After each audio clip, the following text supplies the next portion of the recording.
You are live. Hey, y'all. Y'all can say hey. Talk to myself. We're waiting for your introduction. You usually introduce. Sometimes I'm slow with it, okay? Hi, you guys. So to introduce our panelists for tonight, we have Inaz, Mistaken, Marky Mark, and of course, I'm Shannon Monet. And this is a Chic critique. You're not as bouncy. You wasn't bouncing as like the bounce was. Yeah, like there was no bounce. That's why they. Oh, see, you bounced and 20 people popped up. She bounced. The bounce will get. I'm not bouncing tonight. 6 people left. I already got my little jammy dress on. I ain't playing with y'all tonight. Shower. I already got ready for bed. This is how I went at the end of the night last night. I was like, shoot, I'm about to put this hair. Then y'all kept on talking. And then JR told me, we're going to end the show. And I'm like, oh, shoot, put my hair. Like, my hair was up. Okay. Yeah, you got checked out. Yeah, long day. It's been a long week. But anyway, it was just so, listen, it was crazy how last night we talked about gun violence in school, right? Mm-hmm. And this week we had a hard lockdown. We practiced our hard lockdown. And I had just had a conversation yesterday in the daytime with my students about being nice to people because people can snap. And that was just crazy how that was the topic last night. It was just, it's just all. You think you ever had a student that was snapping and include you in the barrage? Like, have you ever been mean to a student where? Oh, they might think I'm mean to them. They say I'm mean. No, they was like, this because we thought you was mean. Mean and just being strict. We be snapping on the kids. I don't. Snapping is a different kind of word. I don't snap. I'm very stern. You be snapping at me. That's what that means. Just like watching her like, girl, you probably need to stop that. This is when I snap. Let me give you a reason to snap. Okay, snapping is when I give you an assignment on Monday. I tell you it's due Friday. You're in class not doing anything. I'm reminding you have an assignment that's due on Friday. Why aren't you doing anything? Friday comes, you don't turn the assignment in on Monday. Miss Pitts, can we get extra time? They was trying to get their mind right. We do the same thing. How about can we get extra credit? Extra credit on nothing. You didn't do this. Extra means you're doing something extra. You didn't do the first assignment. So I would take it that you're extremely punctual. Huh? I would take it that you were extremely punctual to be judging these kids so harshly. No, so I'm not. That's why I give them a whole week to get the assignment in. The assignment can be done in 15 minutes. I give you a whole week because I know like maybe today is not your day. And maybe tomorrow isn't either. But damn it. I tried to go to bat for them. That's something else. Yeah. It's really bad out here in these educational streets. It's in these hallways. It's bad. It's bad. It's almost like they want you to do it for them. I don't know what they want to do. We had a girl in credit recovery. So I don't know if they had it when you were in high school. We didn't get credit recovery. Either you fail. If you fail, you go to summer school. There was no in between. But now they have something called credit recovery. If you fail, you can recover that credit within 2 weeks. Who's that JR Chic critique shirt? Your brother. You have a Chic critique shirt. I got it made for him and sent it to him. He's like, I was with y'all. So I got him a white one with black writing and then got the black one with white writing. I bet that white one. If you watching, bring your ass on the show, man. Huh? I say, Hilton, if you watching, bring your ass on the show, man. Come on up here. That's cute. Okay, sorry. Go ahead, credit recovery, and then we're gonna get into the topic. Sorry, y'all. So you get 2 weeks to make up. Well, Monday through Thursday, right? So not even a full week. They get to make up a whole semester in 2 weeks. You would think that the kids would take advantage of that, right? What's the highest grade they can get? They can get 100 if they do all of the assignments and get 100 on an assignment. Oh my God! I would have never went to school and came for the last 2 weeks. the only way they could qualify for that is they have to score between, if they failed the class, it has to be between a 50 and 69, right? So then they get the 2 weeks to do the lessons, and then they can just turn that into an A. It'll replace that grade. This will be a good discussion when we talk about next week's topic. This will be a good discussion for the topic that we were talking about behind stage about for next week, because it kind of goes into that. Remember the video that you saw? It kind of goes into that. I just got one question. Do they have to go to class to get under a 50 or below, or can it be incomplete? Whatever makeup it is, either they got zeros, failed tests, or whatever the makeup is, if that grade is between a 50 and 69, they qualify for the opportunity to make that up. The thing about it is, this is the thing. The thing about it is, most kids fail because it's just not turning the work in. Most teachers will work with you if you give them something. Aww. When you give them nothing, you can't work with nothing, right? Mm-hmm. I can see where you are if you turn something in, so I can look at him like, okay, but if you're not turning in anything, it's a zero. I can't make a zero into something else because you're not even showing effort. You're just not even trying, so that really is the issue. It really is. But I saw that, so that in the documentary I saw, and we'll go into it next week, one of the things was when you are a certain, so when kids who are born in a certain type of life, right, they are used to moving independently in the household. Maybe they have to take care of their siblings. And so when you go and you take that independent mindset, even at a very young age, you bring it to a classroom, this kid is still in that I'm independent, and they don't really take, directives from authority too well, or they just move like they move at home, Did you see that part Mistaken when they were talking about that? I remember that. So did you watch both videos? Mm-hmm. Okay. Yeah. Or maybe I probably, because those things pop up back to back. I probably watched another one. I'm going to find it though. I'm going to bring it tomorrow next week. But anyway, topic. I can do bad all by myself. And you know what's so funny? I saw a video and I was trying to find a video. I didn't see this Mistaken. It was an old woman. And the mother, the daughter did a prank, and she was playing cards with her friend, and she was like in her 90s, and she goes, "Grandma, put your clothes on. That guy is coming over." She's like, "What guy?" She's like, "I got a date for you. I set up a date. Remember the date app?" She's like, "I don't want no date." She's like, and she was so mad. And I was like, "Why are you playing these games with a 90-something-year-old?" Like, you could tell her anxiety got high, and she's like, "I don't want no. I love being here with me and my cat." I was like, I wonder what experience she had that's to the point where she's like, "No, don't bring no man in my house." One day, my grandma was talking to me in the car, and I just didn't like her tone, so I was just listening to everything she was saying. And I'm like, okay. So then we pulled up. It used to be people waiting at the bus stop. And I pulled up and I'm like, "Hey, I got an older lady right now. She used to be bad in her day. I don't know if you want to go on this date." But she was so mad. Dude at the bus stop was looking like, I don't know, maybe. She was hot. She ain't say nothing else to me that whole ride. So my mission was accomplished. Okay, so this is a good question. So so in my class, I tell my students, if you have to turn assignments in after a certain, let's just say, if I try to wait till the last minute to let them turn in missing assignments. If I've given you a whole week, right? And I only give you partial credit for the assignment. I always tell them, this is to get you up to passing. And they be like, "Miss Pitts, that ain't fair." I'm like, no. What's not fair is I have this student over here who's doing everything that they can do to get it in our time. And then I have you who comes in real late, turning in your assignments, but you want the same grade as her. I said, "Well, how are you going to get the same grade as this person? And you're not this person. You guys are not even doing the same thing, right?" I say, "You guys are very, very different. And it's unfair to this person if I'm giving you the same grade." I said, "Y'all not the same." Y'all not the same. So I'm not, at the end of the day, your grade is going to reflect that. You may pass, but you won't end with the same grade.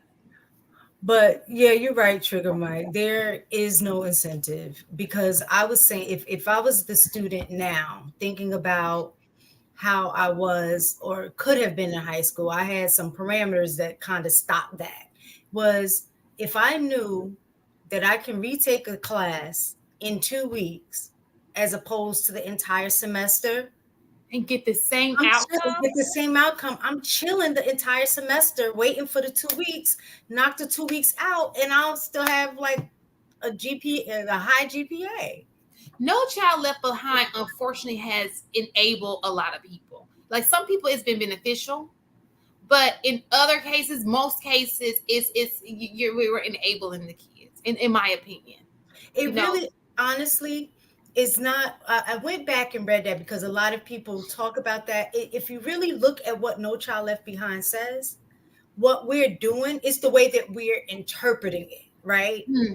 It really isn't the law itself. It's kind of like how with teachers, they tell you you need to teach the standards, but they don't give you a specific way in how you do it. You just have to accomplish it, right? That's the same thing. And this is what they came up with, which is crazy. It's crazy. Yeah. So I can do bad all by myself. Why y'all so Inaz, this is you and I. Why are we single? It was gonna be like, why are you single? So last night it was a question that came up, and the question was, don't include her in that.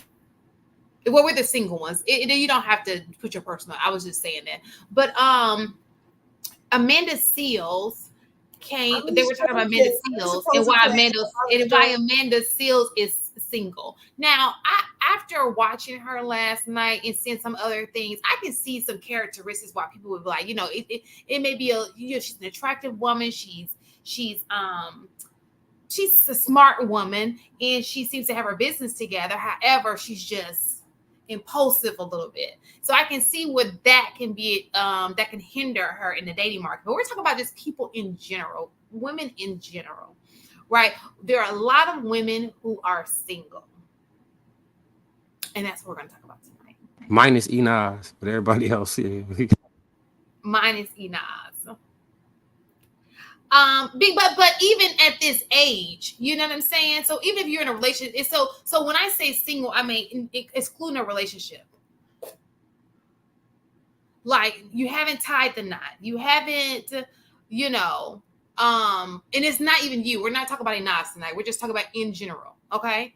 But because I would be in that category. But why are so many women of color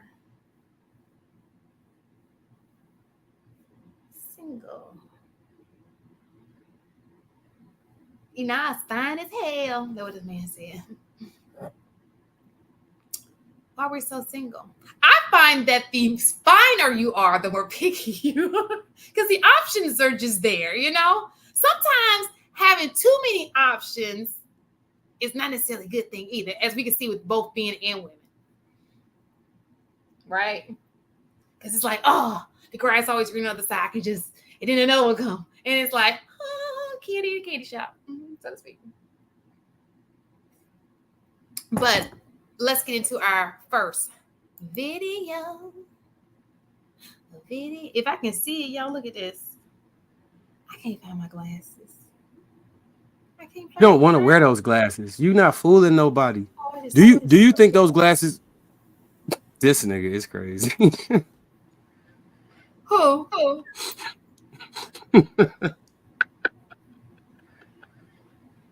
I got the last one already. My son named God. Okay, let me just hope this is it, okay? You know what? Let me just look at the videos before I can see the pictures. What do you say about my glasses, mister? What you just that you don't want to wear glasses. I do. I just be putting them down and I'll be knowing where I put them. No, you don't. I think you feel that they change your look dramatically and you like. No, they irritate me. They irritate my nose. Like I don't like things sitting on my face. Maybe that's why you single. if a man come and sit on my face, that's a problem. That is a red I flag. said things. You said you don't like things sitting on your face. I said You wake up and like, oh, never mind. Let me stop that. Okay, never mind. It was too much. um, too much for the night. I'm not doing this with y'all. Okay, so they ain't ready for that. They ain't ready for that. Okay, so let's start with this woman. Okay, I see it now. Single by choice. I will tell anybody, do not come in here and disrupt my peace. If you're not going to protect my peace and preserve my peace, I'm not interested. I am open to the idea, but it just has to be right. Sociologist Chris Marsh is the author of the new book, The Love Jones Cohort, Single and Living Alone in the Black Middle Class. It's funny you say that because I never forget, I think it was my senior year of high school, and my father encouraged me to stay loyal to my career because it'll be more loyal to you than any man. My mom was on the other side and said, but a career can't keep you warm at night. Like, yes, a career cannot keep you warm at night, but you got a whole bunch of like heated blankets and stuff that you know, it's so funny. She said her dad told her to stay single, and her mom told her. And then I listened to a great artist by the name of, well, some people think he's great. He wasn't my favorite artist, but Biggie. And I do believe there was a Biggie lyric that popped out at me, and he was saying how he was going to teach his daughter not to rely on no man. What song is that? Because I was on the radio, and I'm not really a Biggie fan. It's teaching my daughter Tiana not to rely on no man. I know the song you're talking about. So that seems to be a man thing. Y'all love to blame women for that, but it be them daddies that be like, Maybe so you got kids who got different personalities. So my daughter, I think her personality is developing, and it may not be. But as it is right now at 5, it's a good chance that she needs to focus on her career too. Because if I can't see no man dealing with that personality, that's the type of man she wants. We working on it. We working on it. But these attitudes, the temper tantrums and all that stuff, a father might have known. She might just, you can't lie. Some people got bad attitudes, and you could tell as a parent when your child got attitude, they're not gonna deal with. That woman seemed calm. But I saw a video. It was a Hispanic man, and he was changing the tire. He was trying to show his 2 little daughters how to change the tire. Did y'all see that reel?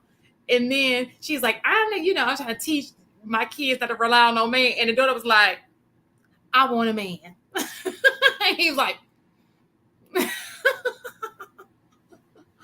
oh, anybody have anything to say about the video? Sorry. Well, I was gonna piggyback off of what you said in terms of I actually do hear a lot of men pushing their daughters to be independent.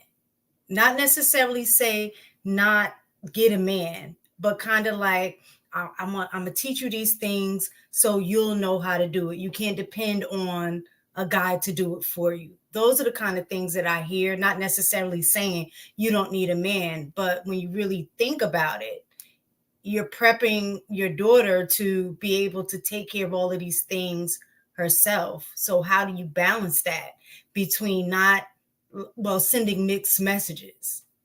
I think it's to what Marcus said, right, about personalities. I don't think it's always just about bad attitudes, but if you see that your daughter's constantly making bad decisions, then the likelihood of picking an inadequate partner is pretty high too, right? And so in order to still be able to live a certain quality of life, she needs to do things that aren't necessarily restricted to gender roles, right? That may need to be more flexible for a girl growing up like that. I think it's important to set up people for success, right? Like, we never want to promote being so independent that you can't get in a relationship. But if you choose a man who isn't that hyper masculine man who can either get those things done or pay somebody to do it, then what are the options if she's going to partner up? She's going to have to do those things. Otherwise, they're both SOL. No, I don't think personality has anything to do with it. Guys they teach who they are, and they're taught to go and get things done and do this and do that. He's not thinking that her personality is going to be problematic, so she need to get a career. And I think subconsciously, especially in some other places, sometimes what men do, if she can take care of herself, that means he ain't got to take care of her. Now, he'll still look after her and care for her and do all those things. the fatherly duties, receive the calls or try to help direct and correct certain things. But for the most part, like every father at some point wants you to be self-sufficient because that means it's not going to be on him. But also, it's just like a lot of brothers try to push the thought away of his daughter getting into a relationship with a guy. That's just a natural thing. Like they protect this precious little flower, which is their little flower, and they don't want nothing to happen to them. And a lot of brothers try to protect daughters from themselves. Because if they was out there in the streets from doing all of this stuff, they don't want to subconsciously see the same thing they were doing happen to their daughter. So they try to push out longer them having to deal with the reality that she's a woman and that she might procreate or get in a relationship with a guy, and they just don't like that feeling subconsciously. But I don't think personality has nothing to do with it. Men, they train people how to be like them. They try to make you more logical, they try to make you more productive, try to eliminate as many obstacles for your personal success. And sometimes the advice that men give daughters can sometimes be a little short-sighted.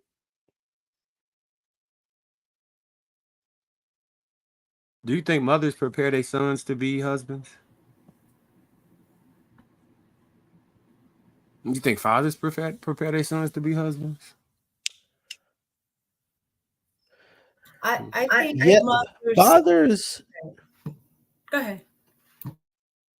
I would say fathers particularly don't necessarily teach men how to be husbands. I think they teach them the habits of men, and sometimes that helps create being a good husband because if he's productive, he's honest, fair, and stuff like that, like, and he has certain character strengths and stuff like that, intangibles, it could help him transition to eventually become a good husband, a good father. But as far as teaching him how to be quote unquote a husband, I don't think fathers is doing that. And on the flip side, I think mothers, they have a very strong protective bone for both their kids, men and women. I just think the way that they teach their men, they just teach their sons not to be a danger to the women for the most part. So my daughter right now, she'll like go cook food and bring it to me and then try and take my shoes off and bring me my shoes and do all this stuff like catering. And I think she got that from watching her mom. Maybe I got an attitude. I don't know. Cause I don't know where this attitude came from. It might have came off a YouTube show or something. But my mom told me specifically that I needed to have multiple women. She never tried to like, because my father had passed away. She told me like, you gotta, if you in walking distance, then they need to be 12 blocks away. And if you have a car, then they need to be one town away. But you should have multiple women. She told me that from the very beginning of life. Nobody told me to be. That's toxic. Well, I'm glad your mama told you something because my mom nor my father didn't really give me much guidance as far as relationship wise. A lot of the stuff that I learned as I continue to deal and listen to women because I used to be a listener and I just listen to the women's problems. Or if I'm talking to a woman currently, I like to listen because if I listen long enough, I'm going to find out what the true issue is. Right. But it's just like none of my parents really gave much relationship advice at all. Now, my dad, he did tell me this one time. He said, son, don't get your honey where you get your money. And then inadvertently, I heard a story from my aunt. And he told me about how they met, how my mom and my dad met. And so my dad went to the bank one day and he saw my mom, and he was like, oh, she was the beautifulest woman ever. And he like low key was like stalking her. And he would keep coming to the same place in the hopes that he would see her. Back in the day, it would seem kind of romantic, but right now, we kind of see it's kind of stalkerish. But eventually they got together and they started dating. And then I said, wait a minute, Dad, you told me don't get your honey where you get your money. And you literally got your honey where you got the money. And I said, "Are you expressing regret, Pop?" And he was like, "Man, shut up." And I was like, oh, "Okay, fair enough." That sounds good until you find the honey when you get your money and you're like, dang. But what I was going to say, I think for the most part, I'll say in our culture, because I can't speak on other cultures, but because I do think in some other cultures, they do train you to be a wife or be a husband. But I think for us, mostly, we learn by watching. Right. So it's not that anybody directly teach you and say, okay, when your husband come home, you got to take the shoes off. You got to put, like, we're not taught those things, but we see what happens and then we repeat what we see, and that's whether it's a husband behaviors, just certain things. Right. So I think husbands do teach their sons how to be a husband by the way that they act towards the mother, and vice versa. The wife teach the girls how to be a wife by the way they watch them treat their dad, and then that's what they emulate. Or they'll pick out things that they will be willing to do or not, because I could say that was me. Certain things that I saw the way my parents interacted, I'm like, that ain't gonna be me. So I think that's where the personality part will come in, and that's probably what your daughter will be like. She'll be somebody's husband. It's just gonna be certain things that she may Somebody's not. wife. Sorry. Somebody's wife. Thank you for catching. But she'll be somebody's You put wife. that in existence, That she'll be somebody's wife, but not necessarily be exactly in alignment the way that her mom is. That's fair. You ever seen the Addams Family? You see how like Morticia and what's his name? What's the husband in the Addams Family? How they be carrying on in the house? We be in the house doing that type of stuff. So my son should not go out in the school doing that because he gonna get in trouble for sexual harassment or something. There's too much handsiness going on in this house. Well, I Gonna think be emulating that. Yeah, so I think that's the importance of you teaching your kids, like, you don't touch people, you don't allow people to touch you, like the kid talk. Oh yeah, we had that conversation. Yeah, so that's I mean, important. but I've had certain people, certain parents, like they actually teach their children, hey, this is what you need to do for a woman, and this is what you need to do. Or I've literally said, hey, you need to go and fix this plate, because I only got a chance to like see it live, like when I used to go to my family reunions in Connecticut, and you just see all the different family members and all the people, all walks of life and stuff like that. And then some of the older people be like, why you ain't get that man a plate? Or why you talking like this? And chill out and go sit down over there and do that. So I think there are some times where mothers and fathers, and they will teach, but a lot of us, I think, as mistaken said, is you just are just emulating behavior you saw, and it wasn't necessarily teaching. Because when I think of teaching, I think about what a teacher does. Like, hey, here's what we're doing, here's why we're doing it, and then you got to apply the things that you learn. If they're just doing stuff but not explaining, that's how we start picking up stuff, and we don't know why we doing it. Like the whole thing that I hear people talking about, people used to watch their parents when they filled up on gas. They would just stop at a whole number, right? They'd be like 25, 30 and stuff like that, and nobody ever questioned it. Then there were some people that started questioning. It's like, why do we keep doing this when we don't have to? And then some of the parents were explaining, it's easier for me to balance my checkbook if my gas is at a whole number instead of it like at 15.47 or something like that. So they It were just messes literally with my doing it to brain when make it's off balancing. number.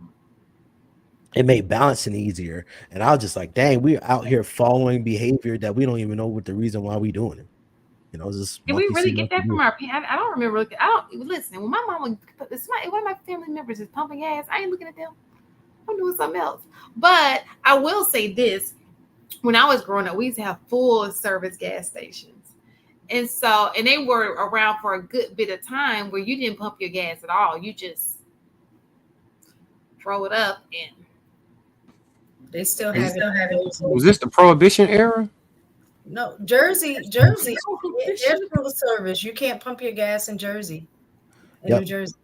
And some places in New York too. And that's the only way I experienced the full service, because I used to be confused when I used to go up the Jersey Turnpike and they'd be like, "Hey, you got to stay in the car." I'm like, "Bro, we pump our own gas." And he was like, "Nah, we do it for you. This is a service." And I was just like, "Nah, I'm good." He's like, "No, we got to pump this gas." Like, "All right, bro, don't want to fight you over gas, bro." yeah, we have. You know, I grew up pumps where it didn't turn into you do full service, or you had a choice to do full service, and then you can do independent, and then it just turned into, I guess, the attendant. They just got, you know. But I really wish they would come back. I would tip. My husband's my full service. I don't ever get. I can't. Well, you ain't with him all the time. You drive. No, I'm not. But that's one of the things that I can't appreciate. So we were talking this weekend, like my sister, my brother, all of us, and one of the questions that was asked, what are some things that your spouse does that makes you either like feel like a man or feel like a woman? And that was one of the things that me and my sister both said, was that the fact that they take our cars and put gas in them without us having to worry about it. Every week he'll fill my car up. And my sister said that her husband, not that he did it every week, but she loves when he does that. So you feel taken care of. So I appreciate. Can I ask a question? Go ahead and ask it.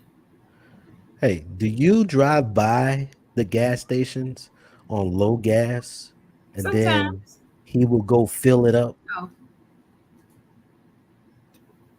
No, it's just every Sunday that was my gas fill day. So whether I have a lot of gas in the car or not, that's just our normal routine. Okay, fair. Because what used to piss me off, on the women that I know, they would ride by 5 gas stations on their way, park the car, and be like, "Can you go get some gas for me?" Woman, you walk by 5 goddamn gas stations before you got to this house. You walking? So what? Drove by. I apologize, but this was consistent behavior I would hear and see from women, whether I dated them or somebody else dated them. They would literally will just drive by all the gas stations and all the things, and you literally could have got gas before you got here. Now it's on E, and now you want me to go fill it when you could have filled it on your way here. You know, that was used to bother me. I feel you. So anyway, did we ever mention the video? Go ahead, Inaz. I want to hear what Inaz was about to say. Yeah, that's what I was like. Go ahead, Inaz. I know what she's gonna say. I don't know. I think there's something about giving the energy you want to get, right? Because you just mentioned women being taught to fix plates, right? She's going to do it whether she's tired or not. She's going to do it whether you just ate or not. Like there's something about reciprocity that becomes important. I know it can get annoying. I'm sure she gets annoyed about fixing a plate when it's inconvenient, but you care about that person. That's just something you do to make their life a little bit easier. No? Yeah, but we could have fixed that before it was on E, before you almost had to like travel across all this stuff. And that's another issue that you sometimes run into when you deal with women, is that they bring the stuff to you at the last minute. Now they make it all urgent, and you're just like, so okay, you're not going to die. Here's why I say that, right? Like, imagine having children, and I was always taught that the man of the household gets his plate first, right? So you got kids who are hungry and screaming. I don't know if you've been around hungry little children, but they are a menace to society. And you're still getting your plate first out of respect and love and care and decency to make that relationship work. It's not all like, yes, it would be way easier to give the kids food first, have them calm down, and then give you your plate. But guess what? They give it to you first because of the stature that you hold in their life. And so, again, I acknowledge that it's annoying. I acknowledge that it's not fun. But we do things when they're not fun for the person that we care about. That's cool. But also, don't wait until it's on E, the oil filter light is on, the engine light is on, and now you want to bring the vehicle. That's just gonna piss people off. Now, granted, it's okay to, serve one another. There's many people that teach you should be able to outserve each other. I'm all for that. But every time, we're not firefighters. We don't need to keep being here just to be putting out fires. Like, yo, be a part of the solution, not the problem. That's all I'm saying. Did anybody wanted to do y'all want me to show you the video again? No. I forgot what it was about. I'm sure. Again.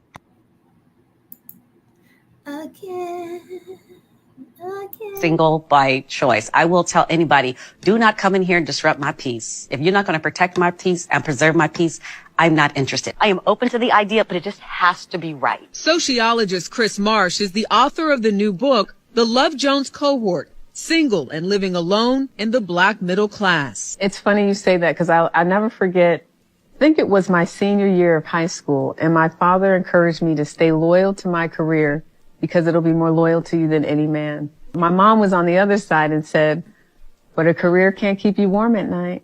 Like, yes, a career cannot keep you warm at night, but you got a whole bunch of like heated blankets and stuff that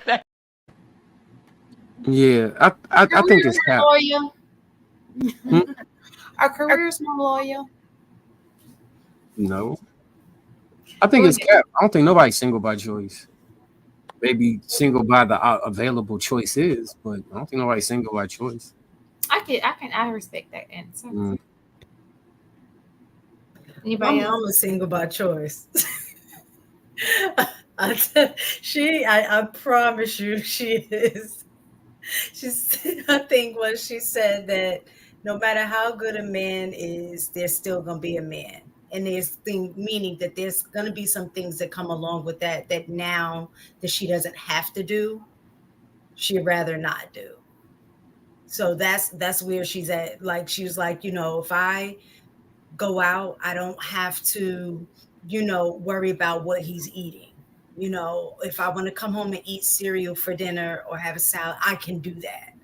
And she's like, it's just those things that you don't think are, a big deal until you are in a space where you don't have to worry about it.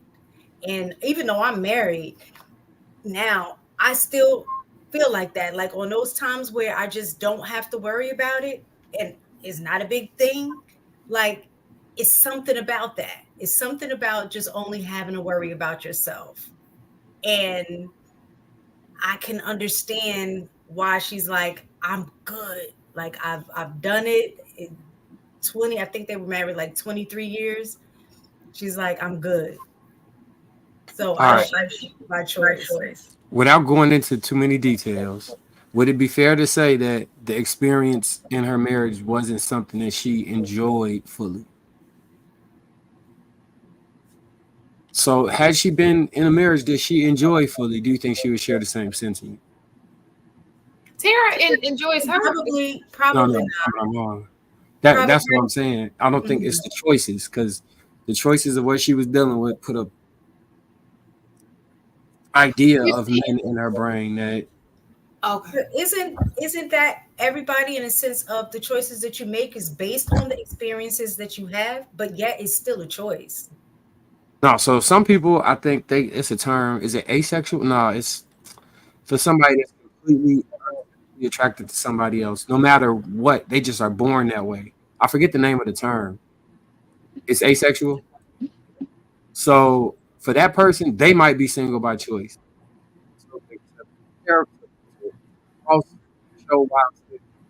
If somebody had zero relationship, had the option to have a successful relationship and chose to be single, then I would say, okay, I agree. I would agree with your comment. Oh, you went out. If you had a relationship that you would probably not quantify as the best, and then you're single, I think that's a completely different thing. Yeah. I agree with your comment on single by choice in the sense that there's somebody that maybe you want and it didn't work out, right? So I agree with that. Look who done popped up and listen, this ain't no come when you want when you really, really want. I'm just saying. You're welcome anytime, Trigger Mike. What up, y'all? Okay. Wow, look who it is. Trigger on the mic. But I agree with you, Marcus. I do believe that people have people that they may want to be with, and because those options are not available, it's like then they choose maybe, okay, I'll be single. I think when women say they're single by choice, I think that what that really means is there's a man who wants to marry me. It's just not the man that I want to marry. Well, I have a question, because single by choice mean it doesn't necessarily mean that I'm not engaging with somebody. I just may not necessarily want a full commitment, right? Possibly, because yeah. I do think men move like that, and I do think women are starting to move like that. So when we're saying single by choice, are we saying alone? Because I think there's a difference. You know what I'm saying? I don't think people are alone. I think that most single people, especially if you can date, you're talking to somebody. So I think that men move like that kind of in the earlier phase of their life, but I think as they get older, they don't want to be truly single. It's by choices too, because most of the single men that are single in their elder years, they're not really happy about it. They complaining about the women they feel that aren't adequate out. So they would say, yeah, I'm happy being single, but then they'll tell you how women ain't Yeah. like these women are wonderful, and I just don't want to pick one. Again, I would say I would agree. That's not Your mic going now. The last part, what did you say? Yeah, what's the setting on your mic? Because I know mine's it's got different settings. Like it's got cardioid, it's got omni, figure eight. Like, does it have different settings on it? Do you know? Yeah, it's a lot of settings. I don't know. That's good. Yeah, so you might want to after the stream, I would go and research what the different knobs settings are so that you can figure out what pattern that your mic is functioning at. So that it'd be easier in the future. Because I had to change mine last time because it was on omnidirectional, so it didn't sound as clear. So HD, are you gonna troubleshoot the whole goddamn like? I'll just try to listen. I want my brother to be great, man. You know what I'm saying? I mean, I feel you. and Shan, she want to hear him. You know what I'm saying? What did you say at the end, Marcus? To say that again? You don't even remember, do you? Yeah, I think that some of the quote unquote single by choice is like Miss Taken was talking about. Some women are like, I don't want the responsibility of dealing with what it means to be committed to a guy. Like, I know this one grandma, she literally is like, yo, guys be hollering at her all the time. Like, she'll move in an apartment and the guys will be like, hey, baby, let me help you with your bags. And she'd be like, oh, no, thank you. I appreciate it. And she said, listen, she don't want to deal with no man because she already dealt with 2 men that she was married to. And those 2 relationships weren't good. And she's like, yeah, dealing with men, I don't want to do that. I'm just going to deal with my granddaughter and my daughter, and that'd be that. Yeah. Go ahead, Ina. So I agree with a lot of what's been said in response to the video, but that one thing at the end where she talks about the heated blankets and stuff like that, and I hear it a lot in the manosphere about women too. I think a lot of people have just lost the value in the opposite sex and have just reduced them down to like things that are replaceable. You can't replace the essence of a man through objects. You can't replace the essence of a woman through objects. And I think when we no longer look at people's humanity, it's easy to say, yeah, I can live without it. I'm choosing to opt out. Sure, there's pee in the pool. We've heard that time and time again. Let's just go ahead and say that that's a fair statement. But even then, like, sometimes you just have to do what you need to do to position yourself in a new pool. I think a lot of people aren't putting in the work to get themselves to a pool that doesn't have pee in it. And so instead of just understanding that there's other pools with no pee in it, they're saying, you know what, this pool has pee in it, so now all pools have pee in it, so I'm just never going to swim again. It sounds really ridiculous when you put it that way, but that's exactly what's happening with people. That's what they talked about church last night. That was the exact comment they were talking about church. They're like, oh, this church did me wrong, so I'm not going to do no more churches. I'm like, what? Yeah. First you don't succeed, try again. Go ahead, Mike. Did you have anything you wanted to add? Of course. This is my topic. I love these damn topics. No, but seriously, I think it's all an illusion. It's a smokescreen. I've done a lot of listening. I know I haven't been doing any streaming lately, but I've been listening to a lot of people and just listening and trying to interpret what they mean. Because what I realize, everybody's really lying, and this culture accepts that. And the reason I say that, especially on the women's end, is because women don't open up. They don't ever talk about their L's. Everything can't be a win. Every statement is a power statement, right? So even if it's something we all know is a loss, you have to somehow salvage the situation by making a power statement. That's why I'm like, it don't really fit right there.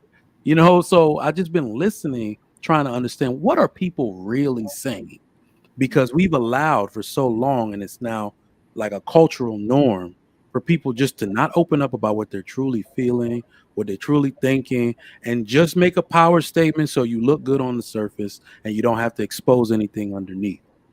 And for this single by choice, I've always said it's mostly out of fear. It's just out of fear. It's a power statement being made to keep women in control, to make it seem as though they wanted it this way. That is completely against human nature, and definitely against a woman's nature to be alone. I'm always quoting Chris Rock when he said, suckers work, smart people get other people to work for them. That is the life of a woman. You can't tell me that even though you're single, you like paying your own bills and being responsible. I think women innately get all gooey, feeling inside when men do things for them, whether it's your father, your brother, your husband, your boyfriend.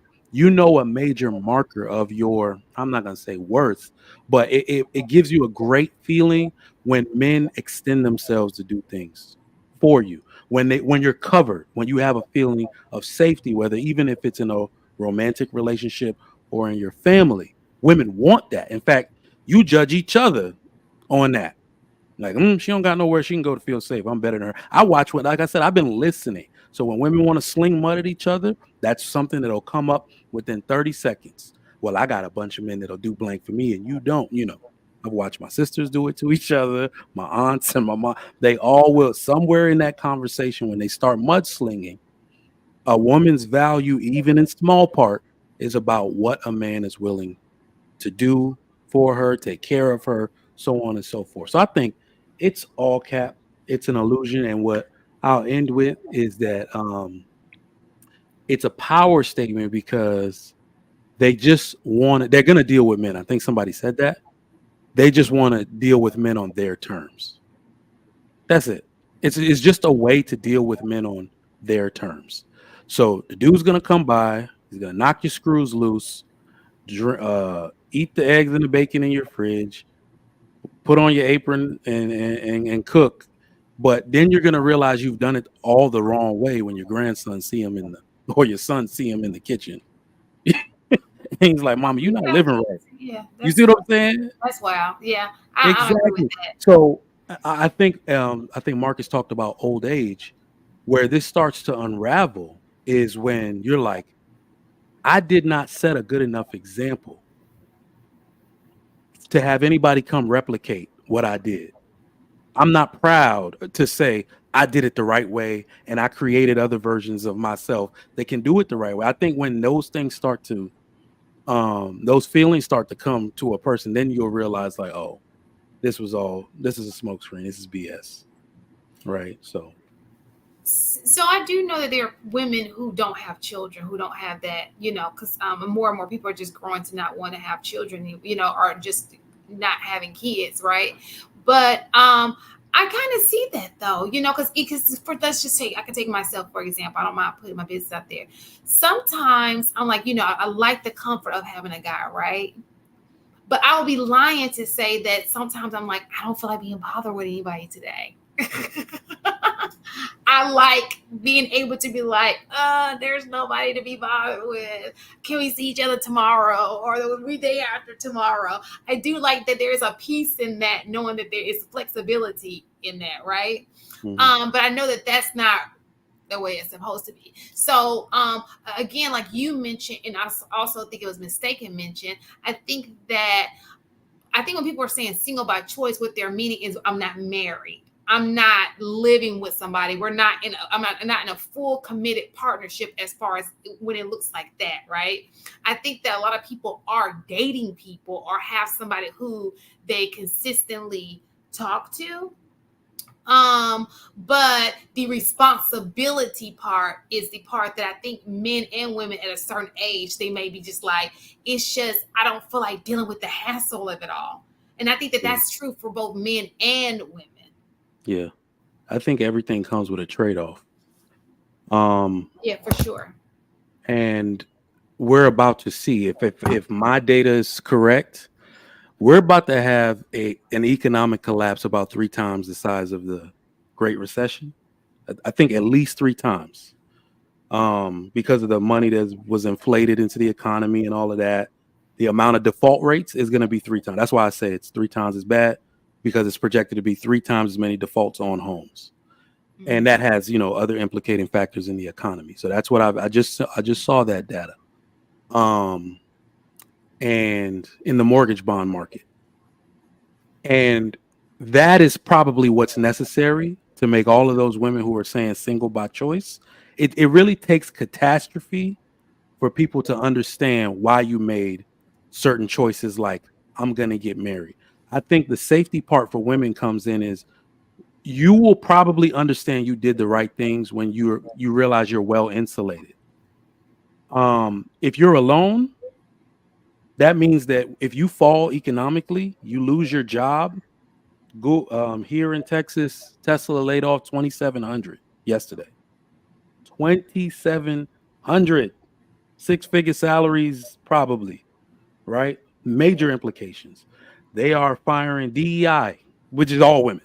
It's all women and rainbow people, right? So it's like these people that had the ability. That's really what it's about. The ability to claim single by choice. They're no longer going to have that ability. It was all a benefit of like comfort, right? Of the world that we created. You comfortable enough to say you're single by choice because you don't have any needs, right? So you have a way to pay for your water, pay for your housing, pay for food. But I think in the catastrophe that's about to happen, people are going to be singing a lot different tune, because I always say being single, or independent is synonymous with being alone. Who's going to cover you? Who else you got? It's just you. So I've always known that one catastrophe, one storm is going to wreck you. That's the way it works. It's going to wreck you. You have nobody to fall back on. So that's the sad part. Sugar Mike, do you think it's the majority of value that men provide in a relationship is financial? It's the least. It's it's the lowest amount of value that we provide. But then if that's the case, then your argument, if that's the least that they provide, then that economic argument, would that not be, would that be invalid? Well, what I don't mean it in the way. What I mean is that if we are determining our value, to say, when I talk about this with, let's say, my wife's friends, we know, we don't have to cover it here. We know every statistic a child suffers from if their father's not in the house. Oh, well, of course, yeah. Yeah, so I'm saying that's where my value is. That's right. So yeah, I'm saying my values, characteristics, work ethic, all of that, it is a part of my duty to keep a roof over everybody's head. But if I wasn't here, your mom could do it. She wouldn't be happy about providing for, women will naturally provide for their children. But an extension of that, meaning you providing for a man to start to have an attitude, then she's the only one providing for her parents because they're sick. No. Well, a man usually comes in and cover, like, you know, kind of puts a blanket over the whole situation. So, and it's way more than financial, in my opinion. Did anybody else have anything to contribute to that conversation? Listen, when people, mainly women, talk about how much women aren't in the threat of danger, right, as often, they're like, oh, you know, guys always throw up protection, and it's happened so rarely that, you know, a man would actually have to put his life on the line to protect you. Listen, I tell women all the time, you walk down the street by yourself, you'll get a dramatically different response from people than when you walk down the street with a brother. I'm telling you, walk through your neighborhood normally, you won't notice a darn thing when you're with a guy. But if you start walking by yourself, I'm telling you, listen, if women really understood just being in proximity to a dude, like just being able to mention that there's a potential dude around on the phone or anything like that, listen, there is so much protection. But just because he's not diving over bullets, he's not kicking dudes down the street, you know what I'm saying? He didn't roll up with the 12 gauge and talk about who wants some because, you know, the Girl Scout cookies are knocked on his door at the wrong hour. You know what I'm saying? It's like, because men ain't doing these super extravagant displays of physical protection, you think that this dude being here don't give automatic protection. And I just like, oh, Jesus Christ. This is so funny because it reminds me of a link. So you know how when you watch one thing, it comes up on your algorithm, right? And so I watched this guy. He's a storyteller. He tells you all the bizarre things that have happened, these case stories, right? And the story came up where the University of Florida, there was a serial killer going around killing the students back in the 80s or something, 80s or 90s. Well, one student, she was like, well, I'm not really worried because I have a male roommate, right? And so she was like, you know, I live with a guy. He's a big guy. And he ended up coming after both of them. And he ended up getting both. He got him first, and then he went to. So sometimes that protection, it's gonna be protection. I hate those one-off examples. No, you know, every man ain't no hard man. No, it's not. It's not about that, Shan. I hate those examples. Let me tell you why. I'm just telling you what I'm just telling you the story. But this is also was the story. But this is what I'm saying. HD. It's because this is something that needs to be understood between men, because if our instincts are different, our protective instincts are different over our sisters, like our family, women in general, the people that we hold dear, our children, our protective instincts are different. We see things as men because men are the ones who commit basically all the crime, right? So we, you know, whenever we create a environment where women don't have to be vigilant, it's because we were present. They didn't even have to look up while they were walking because we were present. 99 times out of 100, they won't notice a damn thing. They'll just notice that once. So it's our duty, whether we get acknowledged or not, because they won't even understand. Not all women, some women understand. They won't even understand that they were being protected in that situation, right? They won't even get it that, man, this nigga was looking at me like, and then when we pass, you got a problem? You got a problem, nigga? What's wrong? But he didn't do anything because it's like, if I really act like I got a problem, I might lose this fight. If you accept every fight, you might lose. That's why some men usually don't want to go there. It's like, if I take it there, I might lose, right? Or I want to back at her. I'm trying to holler at this lady, but I don't know if this is her nigga or brother or whatever. I don't know what type of time he on. She walk here all the time. I'll try to catch her by herself, right? So they don't know that it's us protecting them. I get it. I was just, it was just funny how I just saw that. But go ahead, Ina. So here's the thing is that women do get it. So right now, all over social media, it's women bragging about being able to turn off their brains around their man, right? I don't have to look up from my phone because I got my man with me. And some guys are now hopping on this trend, and they're recording their women literally head down. Oh, I did see And as one. he takes a step, she takes a step. He takes two, she takes two. He So like grabbed her arm like you just about to walk into a bunch of people. Like, yeah, I think I saw that. not even like it's that energy connection where like she knows he takes a left, she takes a left. Like she understands that like I don't have to be around my surroundings. So women do appreciate it. Mhm. There is a caveat that we just don't talk about very often with that. You have to be the type of man that other men respect or fear, or both. If you are not one of those things, your physical presence is really not intimidating or deterring to anybody who has ill intentions. So I I'm not get it. saying that to me. Hang on. Yeah. I'm not saying that to demean anybody. What I'm saying is that protection is layered.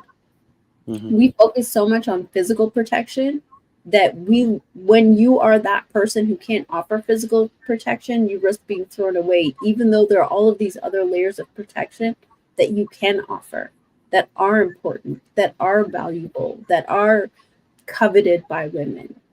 You being a rock for a woman when she's having emotional turmoil, that is protecting her from herself.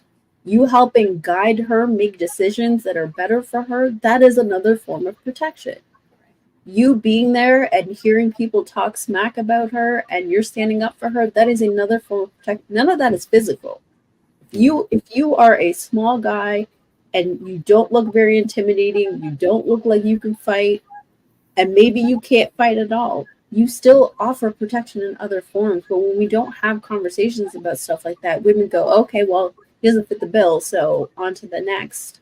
And we wind up in these situations where people are just opting out and saying, I'm single by choice because they no longer see the value in the person. So And I the only have piggy one right. what Enos said with the other protection, and actually, Mike, you said something. I'm compared it to Mike has said the financial part was the least, right? Not saying that it's not important, but is the least when you have the other things like character and values and stuff when you compare those, right? I think it's the same thing on what Inaz is saying in terms of protection. Is not that women don't value or appreciate the physical protection, but so much emphasis is put on that. But when you look at the totem pole of protection, that would be at the bottom because that's the least likely aspect of protection that you're going to need on a regular basis. It's the other areas of protection that Inaz were talking about that women need on a regular basis. And that is the area sometimes where men lack. Creating a safe space is a level of protection. You know, those things are the like she said, the non-physical things, but Yeah. those are the things that are needed most of the time. So I have a question. So oftentimes in these conversations, because it brought me back to the reel that Enos just mentioned. These are things that you're absolutely right. Men offer these types of protection. The only problem is they want to offer, for the most part, not you men, because you guys have all been, they want to offer these protection without the true sense of protection. And that's marriage. Because you can protect me now, but it's temporary protection, right? I can't help you for a lifetime. So yes, you're protecting me for the moments that you're with me. But what about the all-time protection of like, listen, I'm taking you under my wing. There's a covenant, and all of those things. Yeah. I don't think we have a society that encourages that at all. In fact, we got to understand that the man is being told he shouldn't do it. I think we had a conversation months ago, maybe about a year ago, where it's a very confusing time to be a man. Look at this comment. It's too dangerous. Yeah, so And the crazy thing about it is you're the protector, but you feel like that's too but dangerous. take. I was gonna say take a moment and listen to what he said. The protector feels like the institution of marriage is dangerous to him. Who's the counterpart in that? Women are making men seem like marriage is now dangerous. Marriage is something that was pretty natural. before. It was something that you would do to honor the woman. She just here, man. She about to have my kids. This woman just serving. I gotta honor. Now it's like, wait, I could lose what from this? I could be in the hole this way. I could lose my like. So it's like it's been made into something dangerous, So and I think yeah.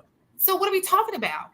If you're saying we don't want marriage, the whole conversation is thrown in the trash. She's gonna be single. What's the point in having this entire conversation if he can't even give the protection because he's not even willing to provide the protection? So I don't think people get really mad when I say this, but the what's going on in society. Remember, I always say men have not changed at all. Women American society, United States. Women have changed. Women are trying to spread their wings, figure out what they want to do. Develop new interests, new lifestyles. Men will naturally start behaving the way our grandfathers and forefathers behave when all of that stops, right? When femininity starts taking the forefront, masculinity will do what it does. It's a natural ebb and flow of life. And I think that what I was saying before is that it's not promoted to protect women anymore, because we're actually hearing, I don't need your protection. It's a very confusing time to be a man. The second you do anything from instinct as a man, because what it really does is that to protect a woman, you have to acknowledge her as weaker than you. Mm-hmm.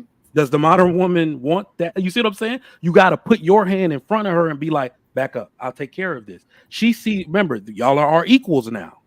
So you don't want to be known as weaker than me, or even be symbolic. Even that symbolism is now, undesirable for a woman.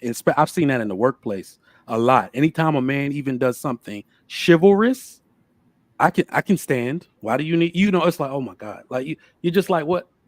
Well, now you're talking. Most women don't do that. Most women would allow a man to cater to them. That's so small. Few people who are like that. You just talked about the outlier. That's the same with the women. Most women ain't sitting here like, oh, I can do that. They be like, do it. Let's just be honest. But again, if you're not we can toss the entire conversation away, because the only people that you have to protect is your family, right? That's the only people that you are really protecting. So what it seems like, and this is both men and women, everybody wants benefits without the responsibility.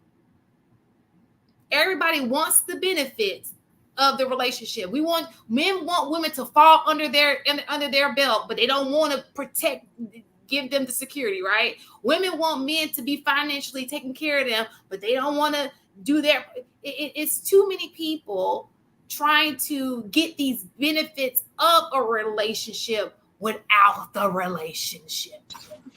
I got a question for Miss Taken and Trigger Mike. Miss Taken, why are women equal to men in this day and age? And Trigger Mike, why are women equal to men in this day and age? I don't think that we're equal. But that's why I asked Miss Taken and Trigger Mike specifically. Well, see, we're different in terms of mindset around that. I know y'all don't agree with me, and I'm okay. I'm gonna stand on my 10 toes down, whatever. I definitely think that we are different, but different does not mean deficit, right? So when you say equal, I would say, yes, we're equal in terms of the way that we were built, in terms of what we are supposed to bring to one another. You need what I have, and I need what you have. Mm-hmm. So in that regard, I would say that what we provide as individual, as me as a woman, you as a man, is equal. But in terms of what it is, our roles or responsibilities and things are different.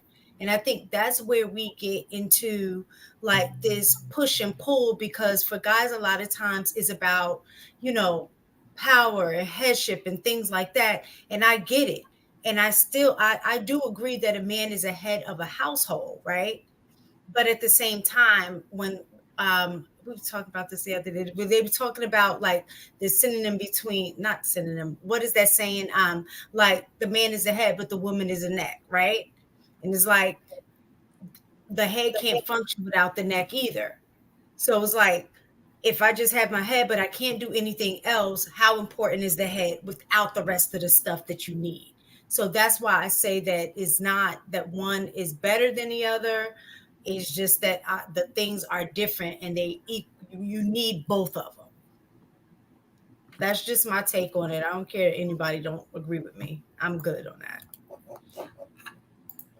I agree with everything that you say, Mistaken. I just, when it comes to relationships, the only thing I think give leverage is that men have. Go ahead. What you didn't say? No, my bad. I meant to send that as me. I sent it as Lapeef Network. My bad. What was the question again, Marcus? I just want to make sure I'm answering it correctly. It was only for Mistaken and Trigger Mike. Okay, go ahead. Sorry. It was why, because Trigger Mike I know Mistaken has been vocal about that women and men are equal and there's no real difference. And that, am I echoing? Never said there's no difference. I've always said that there's a difference, but I said the difference doesn't mean deficit. I didn't get to the point. I wasn't saying that there's no real difference in men and women, but there's no real difference in so I was going to gender and sexual marketplace. Because you know your thoughts about how you feel like polygyny and polyamory. So that's where that came from. But Trigger Mike, you said women are equal now. So I was wondering why you said that. Like, what do you think that women are equal in?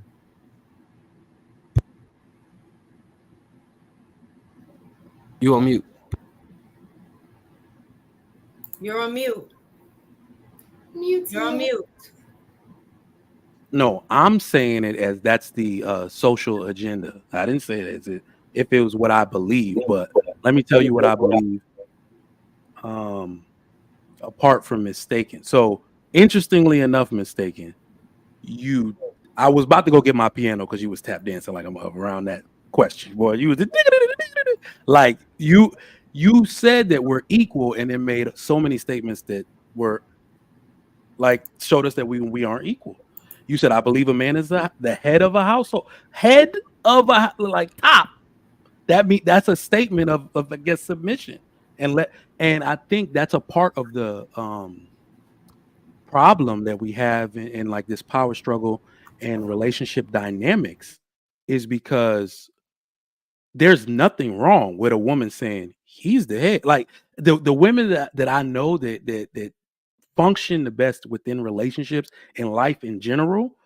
And I'm gonna give you a quick qualifier for this. Men understand this already. When we get together, we establish a hierarchy immediately. We know who the top dude is. Like, you see what I'm saying? We know who the top dude is. He knows this.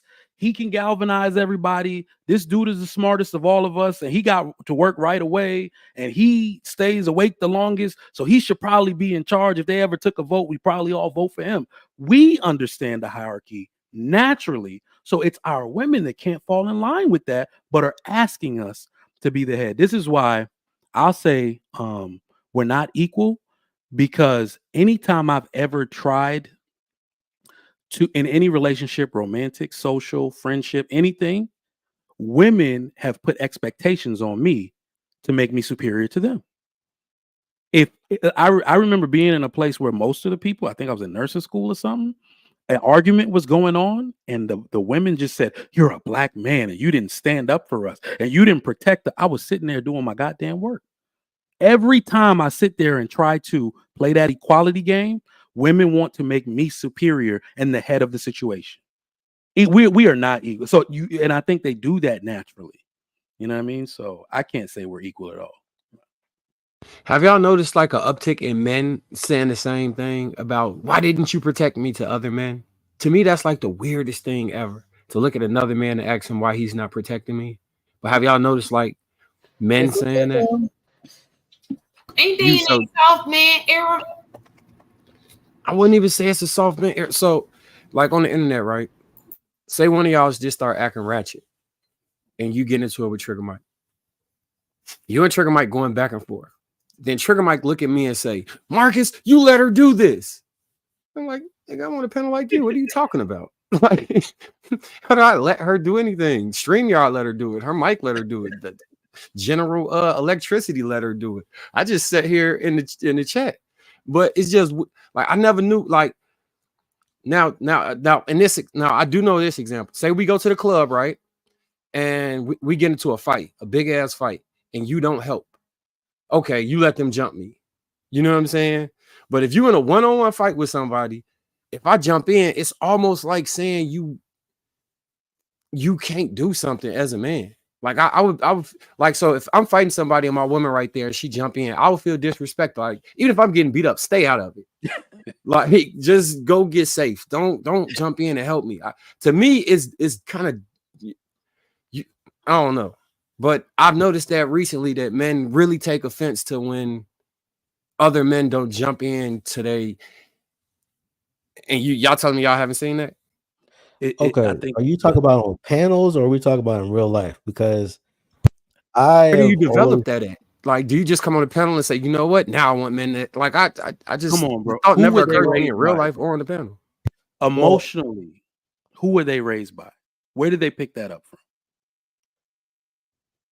I don't know. That's why I'm asking. Because My to me, it's father just would weird. slap the shit out of me if I needed help. And you know what fathers tell their son, hold your own. Nah, bro, hold your own. Take your ass back out. Like, you see what I'm saying? Do that by yourself. That's how you learn. No, who did they learn that from? Victim blaming and all that. Come on, that is a byproduct of too many men being raised by their moms and telling them, you know, asking for help is another way of projecting blame onto others. Share this blame with me. You see what I'm saying? Like, my dad never did no shit. Like, I ain't never seen that. To Marcus's defense, some of these guys are raised in two-parent households. It is not They're just the big ass men niggas, who that's what you're are saying? raised in single-parent households who are moving like this. Yeah, but you're not gonna sit here and say all dual parent households are the same. You know darn well there's mad people that got jacked up relationships that they've been married for 20, 30 years, producing worse kids than the people who are single parents. So just because you got the two parents doesn't mean that you're in an environment that's conducive to you actually being a productive human being.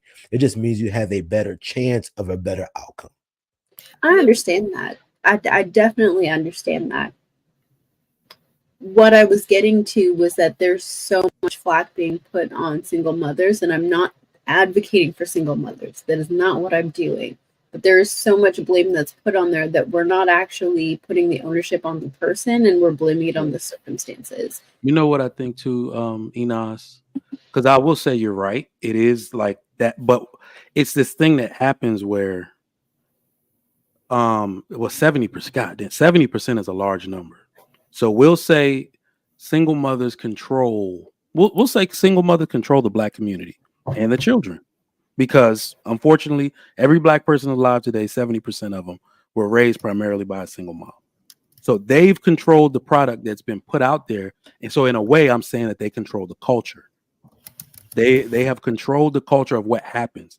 So even people who have friends that are, you know, that came from single mothers, they will adopt some of these things as cultural norms. I've seen that where everybody's doing it in your group of friends. So, and we usually just call them bands. Like, that's some bitch ass nigga shit that you did, but it's because your boy did it. So now you think it's okay to do it.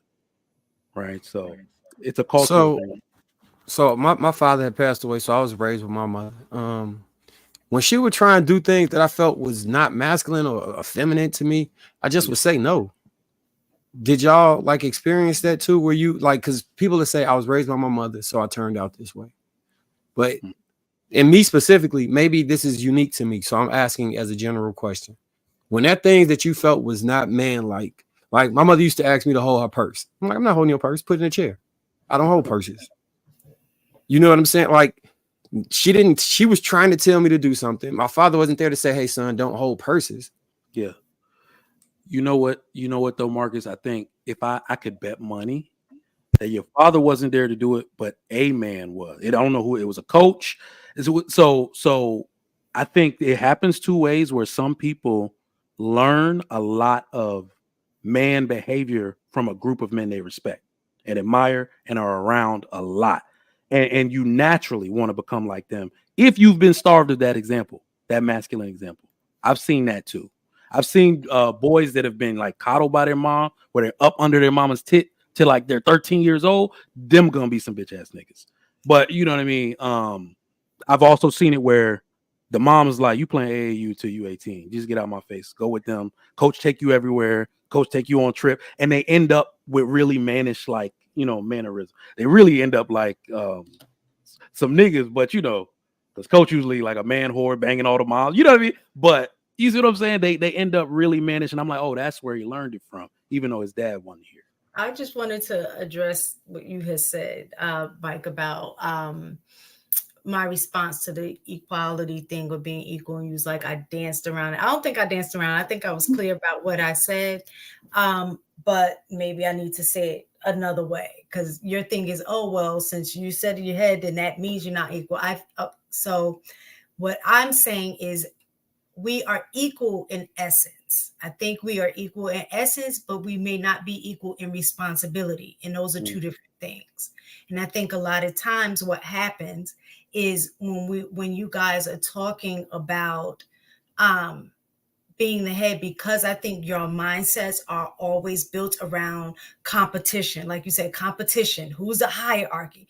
That's the way your mind works. And I think as females, our mind works more in a communal aspect in terms of working together and things like that. So I think when you guys are talking like that, for me, I'll just say for me specifically, what I hear is the projection of the way you guys interact with each other. Like it has to be a hierarchy of everything. So what I'm trying to say is there's, in terms of men and women, we're equal in essence and in the very nature of who we are. Both of those things are equally important because it makes us us, right? So you're not better because you're a man, or I'm not better because I'm a woman. It is what it is. This is the essence of who we are. But in terms of responsibility, those things are different. Yeah.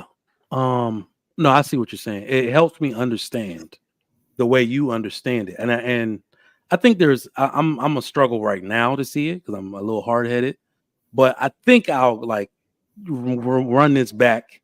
But this is why I think it's important for us to understand this equality thing as individual. It helps the world run better when we understand it the way the Bible put it, right? God, man, woman, child. Like it helps it because when you, I'm not gonna say muddy the waters because that's actually a beautiful way to put it. I would say a woman should tell that to a bunch of girls so they never feel less than a man.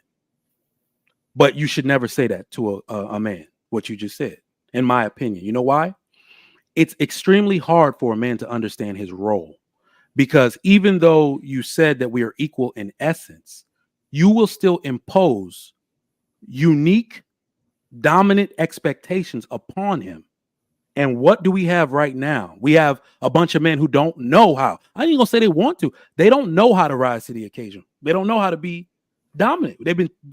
They've been told the woman is equal, so they don't even instinctually understand that. Is this where I'm supposed to come in?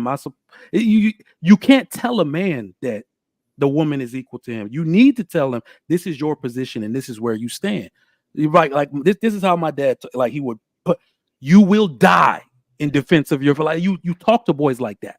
You give them the dominant position. You leave them there their whole life so they know their job in any circumstance. That's what I mean where I say we're not equal because I say that in not a demeaning sense. I have no lag. There's no lag in me knowing my job in any circumstance. Anything where I'm needed, I step in. But it's because I've been placed in that power position by the women, by my father, but also by the women my whole life. And that's where we need to place all boys. Let them know they're in front of you, not beside you, so they know that's where they need to stand in any circumstance. That's all I'm saying. Do you think we do?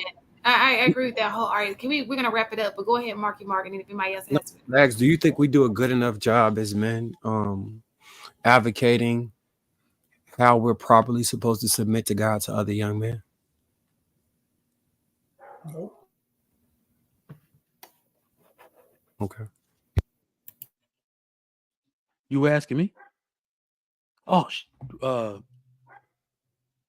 sorry, I'm looking at this car. Please repeat that. Do you think we do a good enough job as adult men or mature elders appropriately conveying the way we're supposed to submit to God and what that looks like as older men talking to younger men? The second you mention God and men, that's the one of the largest divides we have. Like, men are no longer spiritual. So the older men aren't acknowledging that they need to teach that because they aren't spiritual or they weren't led spiritually. They've left the church. They don't seek that type of guidance. So it's no way they could have passed that message on to the youth. So it's a huge disconnect. Great.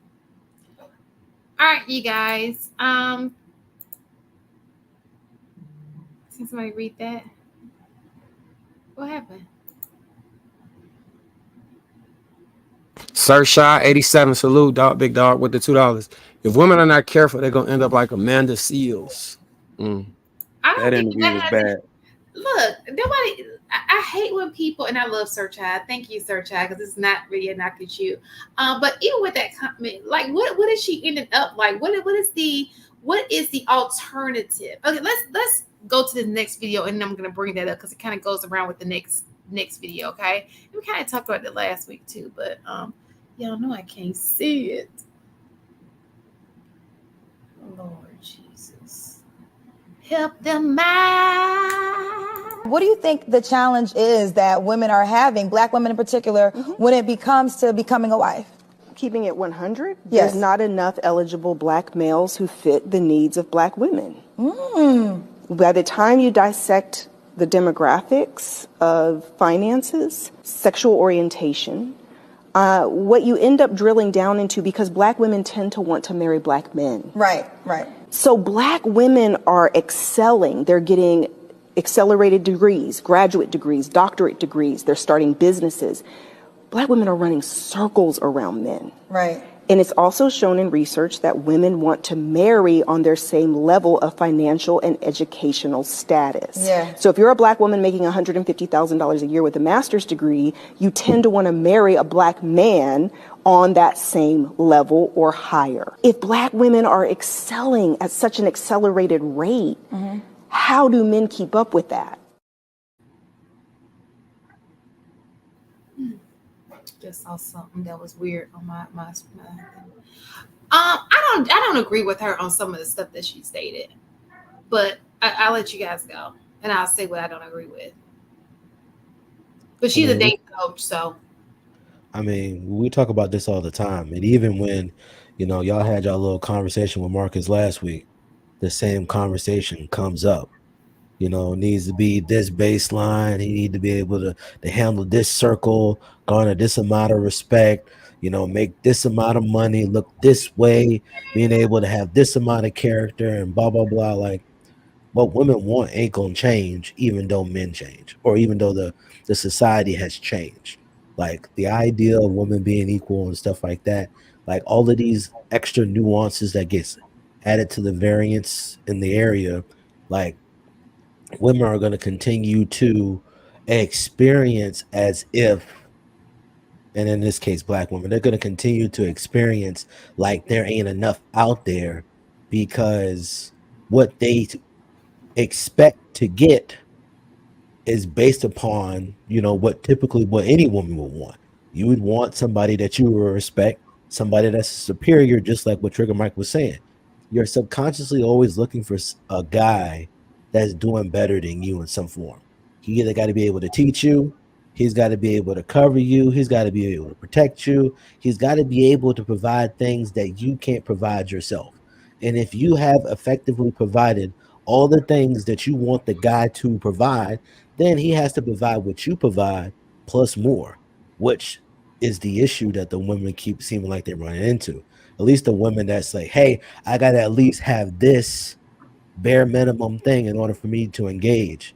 But then when you ask the guys on the flip side, they're more likely to flip-flop and be like, hey, as long as you don't add stress and you add to my life, I'm more flexible in all of these other realms, as long as you are a true benefit to me, whether it's financial, educational, because when brothers meet women that are like them and they cause stress, it's like it's an immediate like, hey ma'am, I understand you conquered the world, but you're not about to try to conquer me in this relationship. So I disagree with that a little bit. I think men are just as inflexible in their standards as women are. When it comes to beauty standards, physical type, physical attractiveness, I think men are unyielding with that. And I don't think having standards is really an issue. I think it's important to have some because otherwise people wind up in marriages that just aren't going to wind up working out. And that's not the goal either, right? To that clip, I do want to say that this idea of formal education is becoming antiquated. With the internet, with books, with all of the other options that men have to acquire intellect, people in general, really, to acquire intellect, and with higher learning establishments no longer being what they used to be as a marker of intellect, it doesn't mean that just because somebody doesn't have a master's degree and you do, that they're not your intellectual equal. And I think that's where people really go wrong. I hear a lot of blue collar men get a lot of flack, but blue collar men are some of the men who consistently make six figures. In fact, blue collar men across North America were the ones who made sure the economy didn't collapse during Rona, right?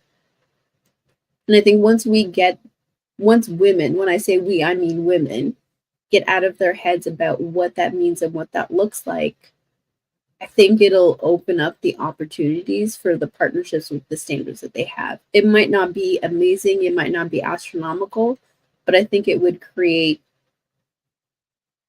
a larger pool than what currently exists for them. This is a good question though, because I keep hearing that statement, but the blue collar workers I see, they all be having families. So it's not like they're not getting women. I'm confused here.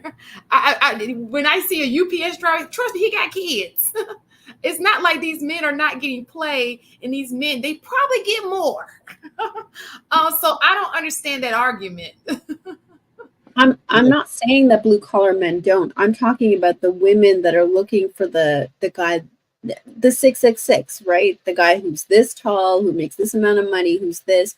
But then, like, even the money has like this caveat of he needs to have a certain level of education. I'm not advocating against blue collar workers. What I'm saying is they make that amount of money that you're looking for. Right. But what I'm saying to you is people are talking to blue collar workers. They're not lacking, trust me, all of those women we're talking about has had a blue collar worker. So, what I thought Inaz was talking about, I mean, because you're both right, I guess, but it exists in two different realms, right? When we get off YouTube for a week, we start to like realize like, oh, life looks a lot different. And some of the people that are the loudest in these spaces are the ones projecting these things out. But the bad part is that it does create an atmosphere and an ideology adopted by too many people who don't know any better, or too many people that have been hurt and need someone to blame. That lady, and first, I want to see the credentials of what it takes to be a dating coach. I need to see that shit because. But she's just anybody what women want. But if you look at her podcast, she gets on women. She'll be like, "You guys are to your but even her." So I'm not even saying she's not intelligent. She's just off on this. She can be an extremely intelligent woman. Like I have the same issue with Ebony K. Williams. It's very clear what's wrong with these ladies. They're usually, she looks like maybe she's over 35. Maybe one of those young looking 40s. All right. What we hear from them, that lady, yeah. She's like almost 6. I think she's like 50 something. The hell? Oh, okay. Damn, run that back. Yeah, she's of age because she's mentioned it. Like she got married at. You know what? There was a lot of makeup on. They be doing that makeup. No, she looks good for her age. She's been on videos without her makeup on. She just looks good for her age. But yeah, what they're doing, what you never hear, and this is what I say again: everybody's lying. Nobody looks inward, and nobody takes accountability for how their actions caused what they're going through. What she basically did was place the blame on men for being inadequate. That's something we've seen all too often now. Like you said, a large majority of the men making six figures are not only blue collar. Because what I'm trying to tell women is, because I don't want to shit on education. That's not smart. But the overexpansion of the college model has people thinking they're way smarter than they are. And unfortunately, it's the woman group that thinks that because you have a degree or anything that it automatically, it like Inan said, is a marker of intelligence. I'm smarter than you. I'm better than you. I make more money than you. It does not mean any of those three things. These get degrees. That means college stopped being about academics a long time ago. It's about profit. If if college, these should not get degrees. A's and B's should be the only grades you're allowed to get at an academic institution. All right. So I usually ask women now, yes, I think every woman in every ethnic group in America goes to college more than her male counterpart. But that should tell you that if men stop going to college, that's not where the fucking money is made anymore. Men still make more money than women do. I think you're putting so much emphasis on money. But that's what she put. And she put a lot. She said money a lot. She's basically saying women. I disagree with a lot of things that she said. Yeah, I was saying she said women make 150,000. What woman? That like she's talking. You know that's what for Black women in general. That's a very low number of women that make that. Very, very small number. Why would you even bring that number up? Right? The amount of Black male millionaires to female millionaires is more than 10x. You see what I'm saying? So it's like, why would you bring it up as if women are always on top of the man? It's not. It's very disingenuous. Yeah, and we have to point out, because we've already stated this, that only 37% of Black women have attended college. So that's absolutely the majority. And what we need to start saying is, and this is because I'm trying to get Black women to deprogram their thinking, because too many people, like we said, on YouTube and these spaces make it think that your education means you qualify for a certain type of male. And I do see the dilemma with Black women, because let's say a Black woman is a journalist of some sort or works in media. Black men aren't there. So you tend to look for men in power positions in the same industry you're in. There are almost no hetero Black men in journalism or media, almost none. So she does not see any Black man in a position of power in her field. And that does some kind of programming to make you think Black men aren't powerful. Okay. Go ahead. I don't agree with you. I agree that women want men on that level. I disagree that she thinks her degree makes her qualified for that man. Two different things, right? So I think that she wants a man. Absolutely. She won't settle. She's having a hardcore. I think at this point, especially with YouTube streams, we get it. The education, all those things are not an asset. Okay. But at this point, it's still not going to change her desire.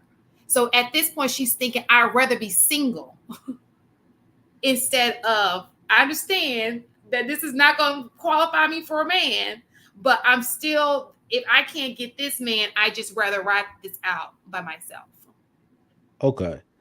I would say, based upon the information that even Trigger might brought up, if we're saying that a lot of children have been primarily led and taught by women, and that also women are the main ones that are graduating from college, that is a statistical fact.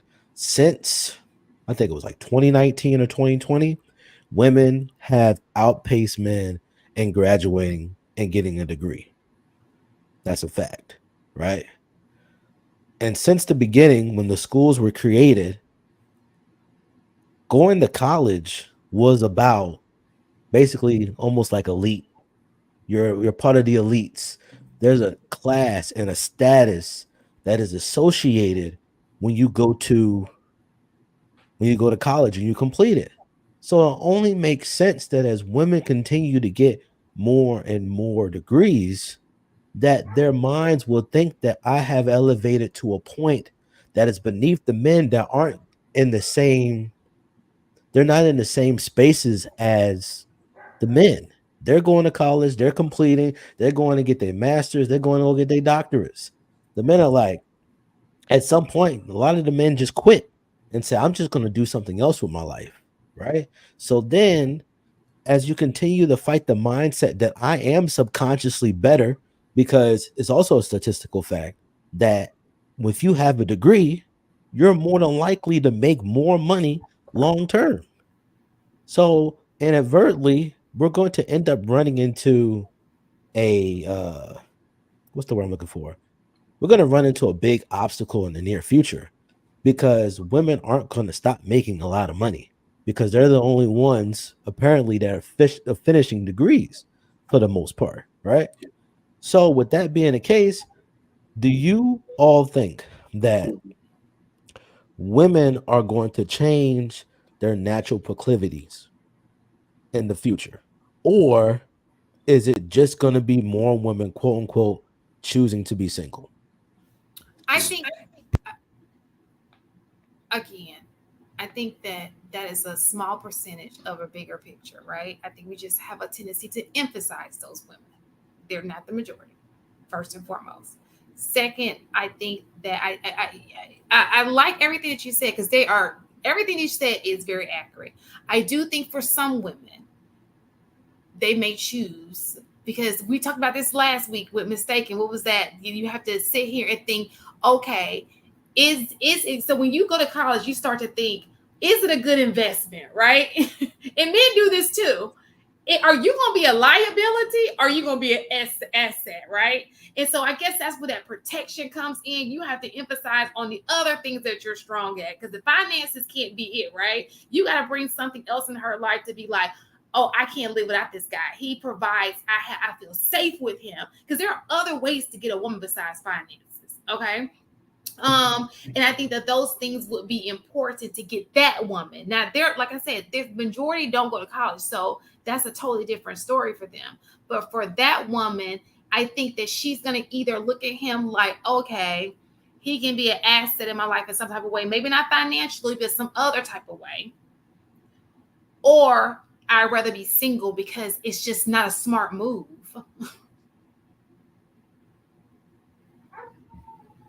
That's all I got.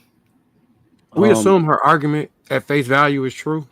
What's the solution to that? Which argument? She made a few. She said that there are not enough men for the women that they want. So the one thing, one thing that she did say that we got to give, the one thing that she did say, because it's a natural byproduct of the way the men were raised, is when she brought up the sexual orientation. Right. So when I say most men were raised by their moms, you have to understand, like, I honestly think it's true when people say black men by percentage have the most of them. Well, yeah. What masculine example did you have? Like, you see what I'm saying? So I believe it. It's just a natural consequence of not being raised by a man.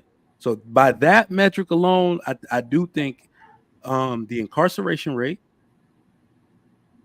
sexual orientation will take out a good group of black men for those women automatically. The part that I don't agree with, because here's where those women messed up. That's why I said they're blaming it on the men. They used a different playbook, and it didn't work. You can't wait till you're 30. You see what I'm saying? No matter what your mama told you, or you thought you could rewrite the playbook. I'm gonna start at 30. I'm gonna go to school. I'm gonna live my life.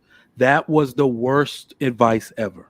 It has led to well. What I'm saying is, look at the women that are married. Look and remember, it's like 29 years old for a woman to get married. That means she started taking dating and marriage seriously at 24, at the latest. She met the dude at 25. They dated all the way till she was 27 and got engaged, and they got married at 29. So there is no rewriting of the playbook. You have to take relationships and marriage very seriously right after college. Or Mike, I think this is a rumor. And I think that women contribute to this rumor. Okay. I think that most women have met a dude in their 20s that they wanted to be with. It just did not lead to marriage. So I just sit here and say that women just out here being free. I think the alternative is live your life, girl. Duck them, because you're mad, right? But I do think that women, ideally women are like, 27, I want to be married, 26, and they are in function, they are in relationships with a man who just doesn't marry them. So I don't think that. I do think you're right. I I just want to insert this part because I do think damn near all women have met that dude, right? And the dude will probably know that's the way the women felt about you on your wedding day to another woman. That's what happened to me. Like, oh shit, But the women's behavior, that's what I'm saying. Being told by their moms that they should live their life and you don't have to be tied down so early, that you can make it about those type of things. It changes a woman's behavior while she's in that relationship. It does. Hold on. It does. It does change a woman's behavior. No, it does. I don't think the moms tell women that. That's what I'm saying to you. I think that people, I don't think women, I've never heard a mama say, go out here and be freak nasty, unless you're from the hood. No, not freak nasty. What they're saying is focus on yourself. So we have a culture that is almost allergic to doing things and for the benefit of a man. So basically what they said was do things for the benefit of you first. So women did that. It's me first. It's my life. Exactly. They're selfish. And when we're saying that, these men didn't marry them, it's because they were selfish. They did not get wife vibes. Remember, in order to kind of get into that real courtship process, a woman has to sacrifice a lot. When I was 20 something, my girlfriend was trying to go on girls' trips. Bye. You ain't gonna have a boyfriend when you get back. That's not marriage behavior. Like you see, you don't do that. You see what I'm saying? You talk and you act serious about that. That's what the women are doing now. You can't tell me where to go. You can't tell me how to dress. So that's the attitude now. It doesn't give off wife. No. That, I think one statement that you said was true. That's what people are doing now. It's a consequence of behavior of the past. We weren't going on trips 10, 15 years ago. That's some new internet. I'm taking travel. Okay. People wasn't doing that when we were, they just weren't. They were booed up with a man doing all these wifely things, and they did not end up being a wife. Okay. So let's just if we're going to keep it real, let's keep it real. So I do agree that this new generation is like, bump that. I'm about to live my best life, and I'm about to, this new generation, all the traveling, people wasn't doing all that. I mean, they travel here and there, but it wasn't like a running theme. It wasn't like niggas that travel. Listen, we have video.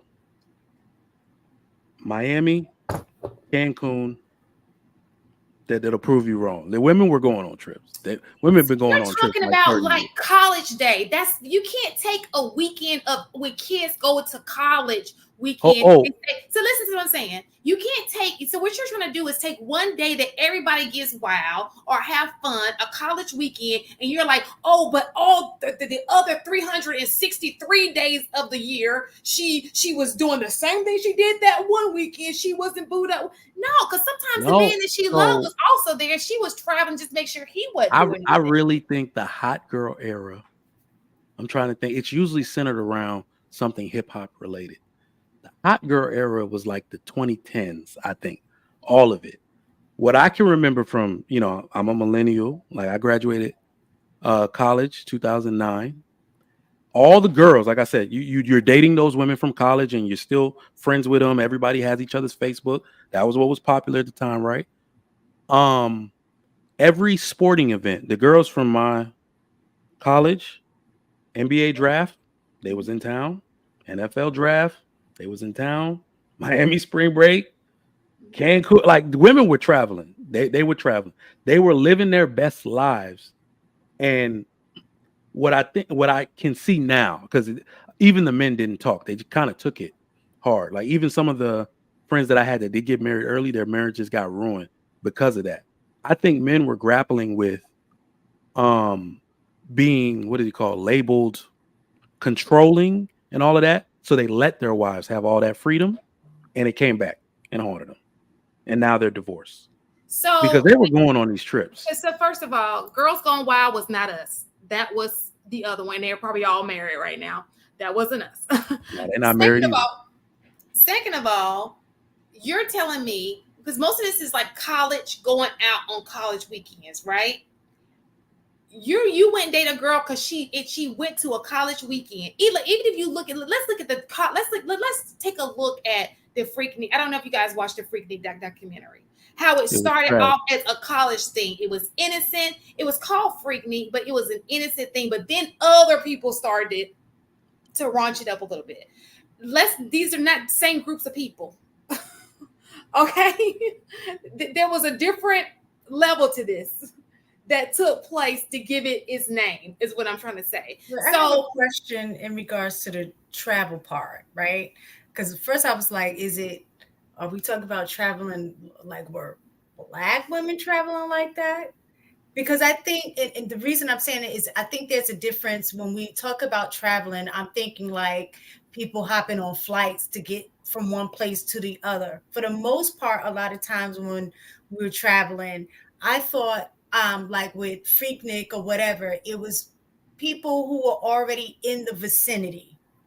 Not that they're not. So you have Alabama that's right next to Atlanta, so they may drive up, or North Carolina right next to Atlanta, so they might drive up.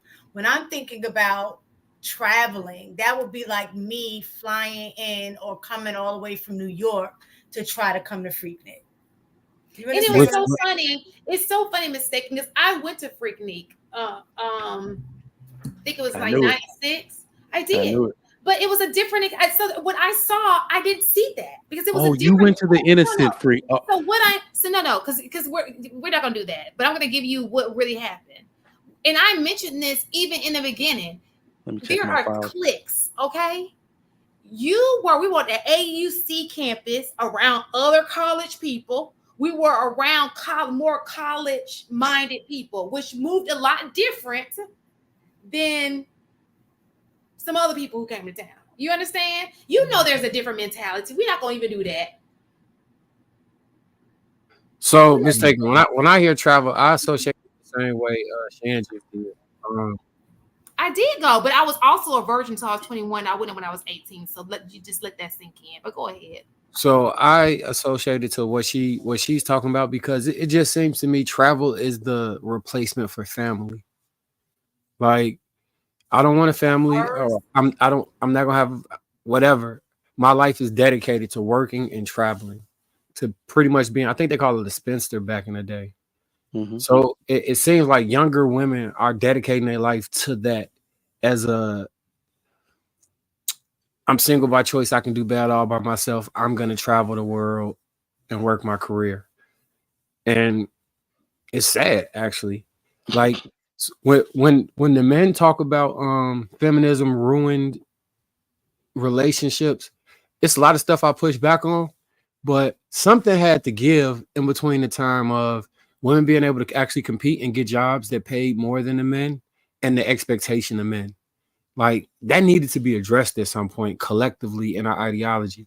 Because if only 10% of people can get this job and you're making into that 10%, and 95% of that 10% is already married, it's almost like you're punishing yourself for excelling, which you shouldn't have to do. But in order to not do that, you have to remove the expectation that the man is going to be in a higher position socially or financially than you.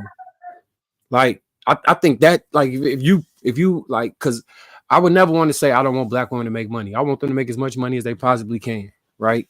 Collectively, it benefits the children, it benefits the community, it benefits everybody. So that should never be something that we push against. I think the push should have just been the readjustment of expectations the higher up the financial ladder you went. Because as men, if we said I'm only dating women that made the like the drizzle stuff, we would perpetually be single. If I had to wait till I found a woman that had $1 million, or if I had to wait till, the expectations should have changed in regards to the marketplace. And I think that's generally their argument. I don't think it's articulated well enough that that's the only thing derived from it outside of the triggering and negative emotions. But I would agree that the expectation had to change. Like it's something had to change. I think that if you remove that part, like let's just say he doesn't get a master, and this is just period.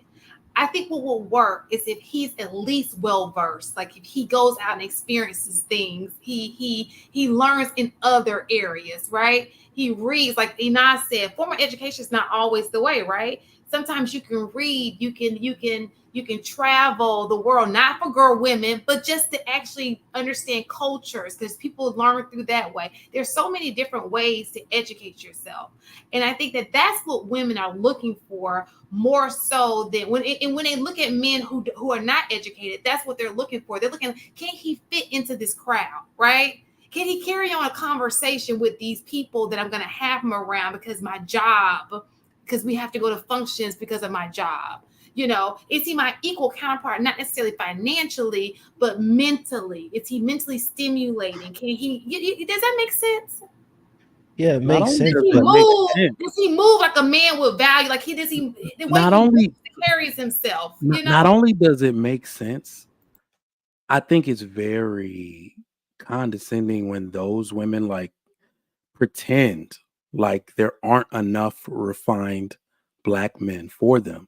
We got to remember they don't like a lot of they don't like a lot of refined black men. That's the difference.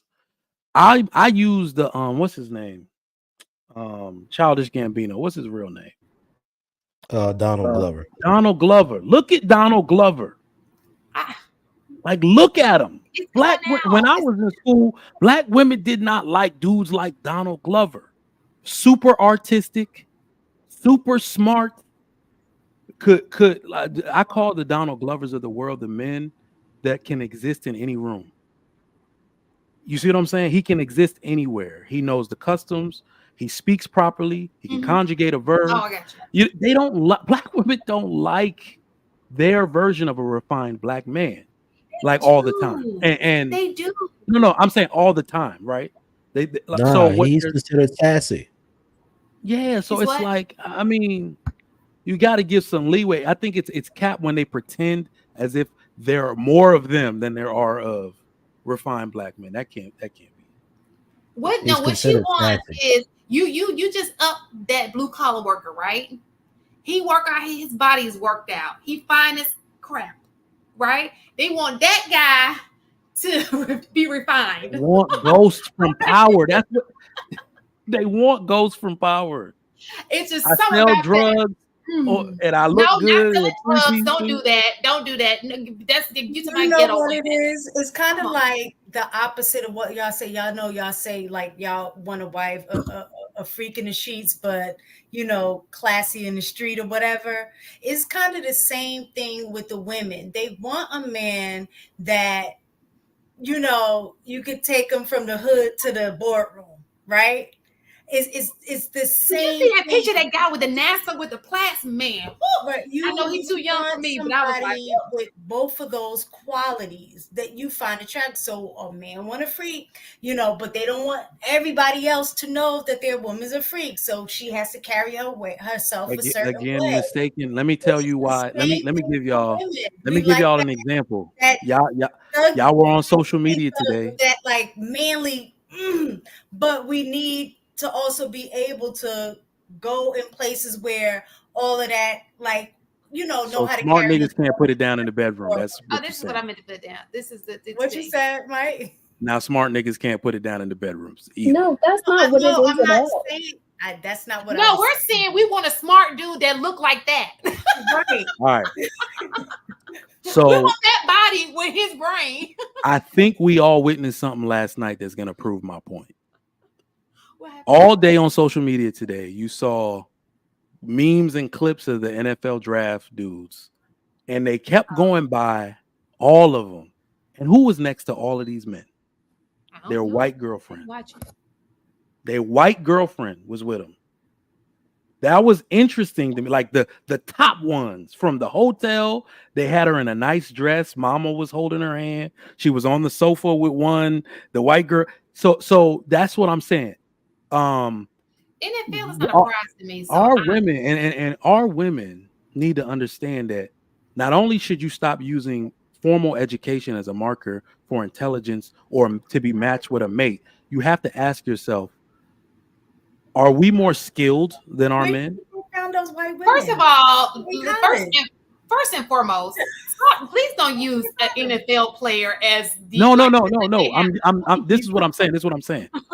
If somebody has the work ethic, dedication, skill, what Marcus, what's when some acuity, like you have to actually have a level of intelligence to translate into sport. Like you see, like football, it's like very strategic. You see what I'm saying? That so they're geniuses actually. The 1% of 1% will ever make it. They're geniuses at what they do. Their competence level is extremely high, right?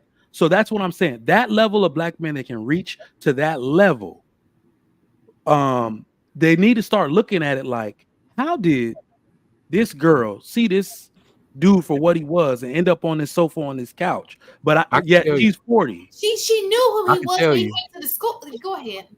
Yeah. So when you first come on a recruiting trip, yes, a gang of girls that like welcome you to the college. So when you go into the classroom, know who you are. They know exactly who you are before you get there. They know all your high school highlights. They know then they got a booster club. It's really like, I'm gonna keep it real. It's hard for black women to kind of compete with this specific era because then those use their father's money to entice the men. So I know the kids can get paid now, but when I was in school, it was a girl that she bought this dude a chain. Then the dude that was better than him on the team stole the girl, and she bought him a car and gave him a $5,000 a week spending thing. We broke college students waiting on Pell Grants, but this girl is using her daddy money to fund his lifestyle while we at school. And the dude that went to the NBA before we got there, she was his girlfriend before we got there. If she would have looked just a little bit better. Matter of fact, I think one of the dudes actually did wife her and take her for. She dated probably like 6 of the people on the team. She flirted with everybody. And not only, you've explained this to me before in the past. I don't know if you remember. So what you're basically explaining is that those women chose the right major. Their major actually wasn't what the hell they went to school for. It was husband hunting, right? So and the reason why I gotta respect that is because no matter what you choose to major in, you have to implement the strategy, and it has to work.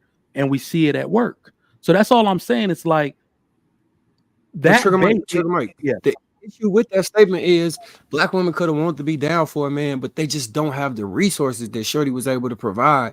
And it's kind of unfair. It's literally like a bunch of broke men in the club and a rich dude pull up. It makes it very difficult for the other men who are broke to compete when this dude buying bottles can buy the whole club out and you can't even really get in. You barely get in trying to holler at somebody and you can't afford to drink. Like they had an extreme disadvantage in regards to that. With only I'm speaking specifically to the athletics part. Like it's an extreme disadvantage. When I went to Tuskegee, which was by Auburn, all those black athletes had a black girlfriend or a woman who liked them of African American descent.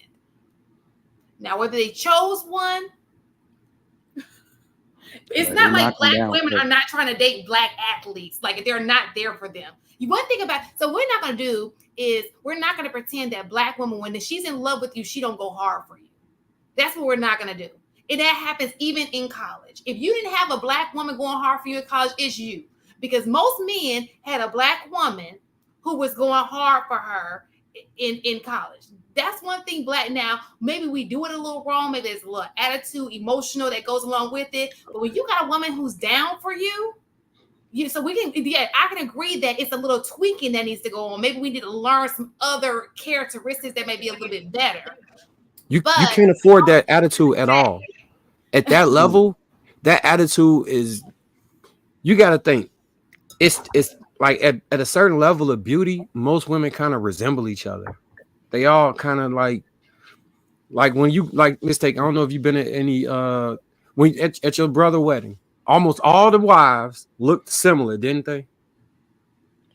To the men that had money, like all the wives is kind of like you could tell. Going to like some of the games and going like to the back and seeing where it is the same type of type of woman. So at that level, you're really gonna have to set yourself apart personality wise and event like occasionally catch an attitude that you ain't gonna check me all that shit won't fly. It just won't. It won't fly. And I think it would be smart to remove that at any level if you want to keep a man. Because the same thing that can get that man is the same thing that can keep the man at whatever level that you at. Yeah. And I think it would be unfair to say that there's another component to this, to say that there, but like, for example, people like things that are different from what they're used to, right?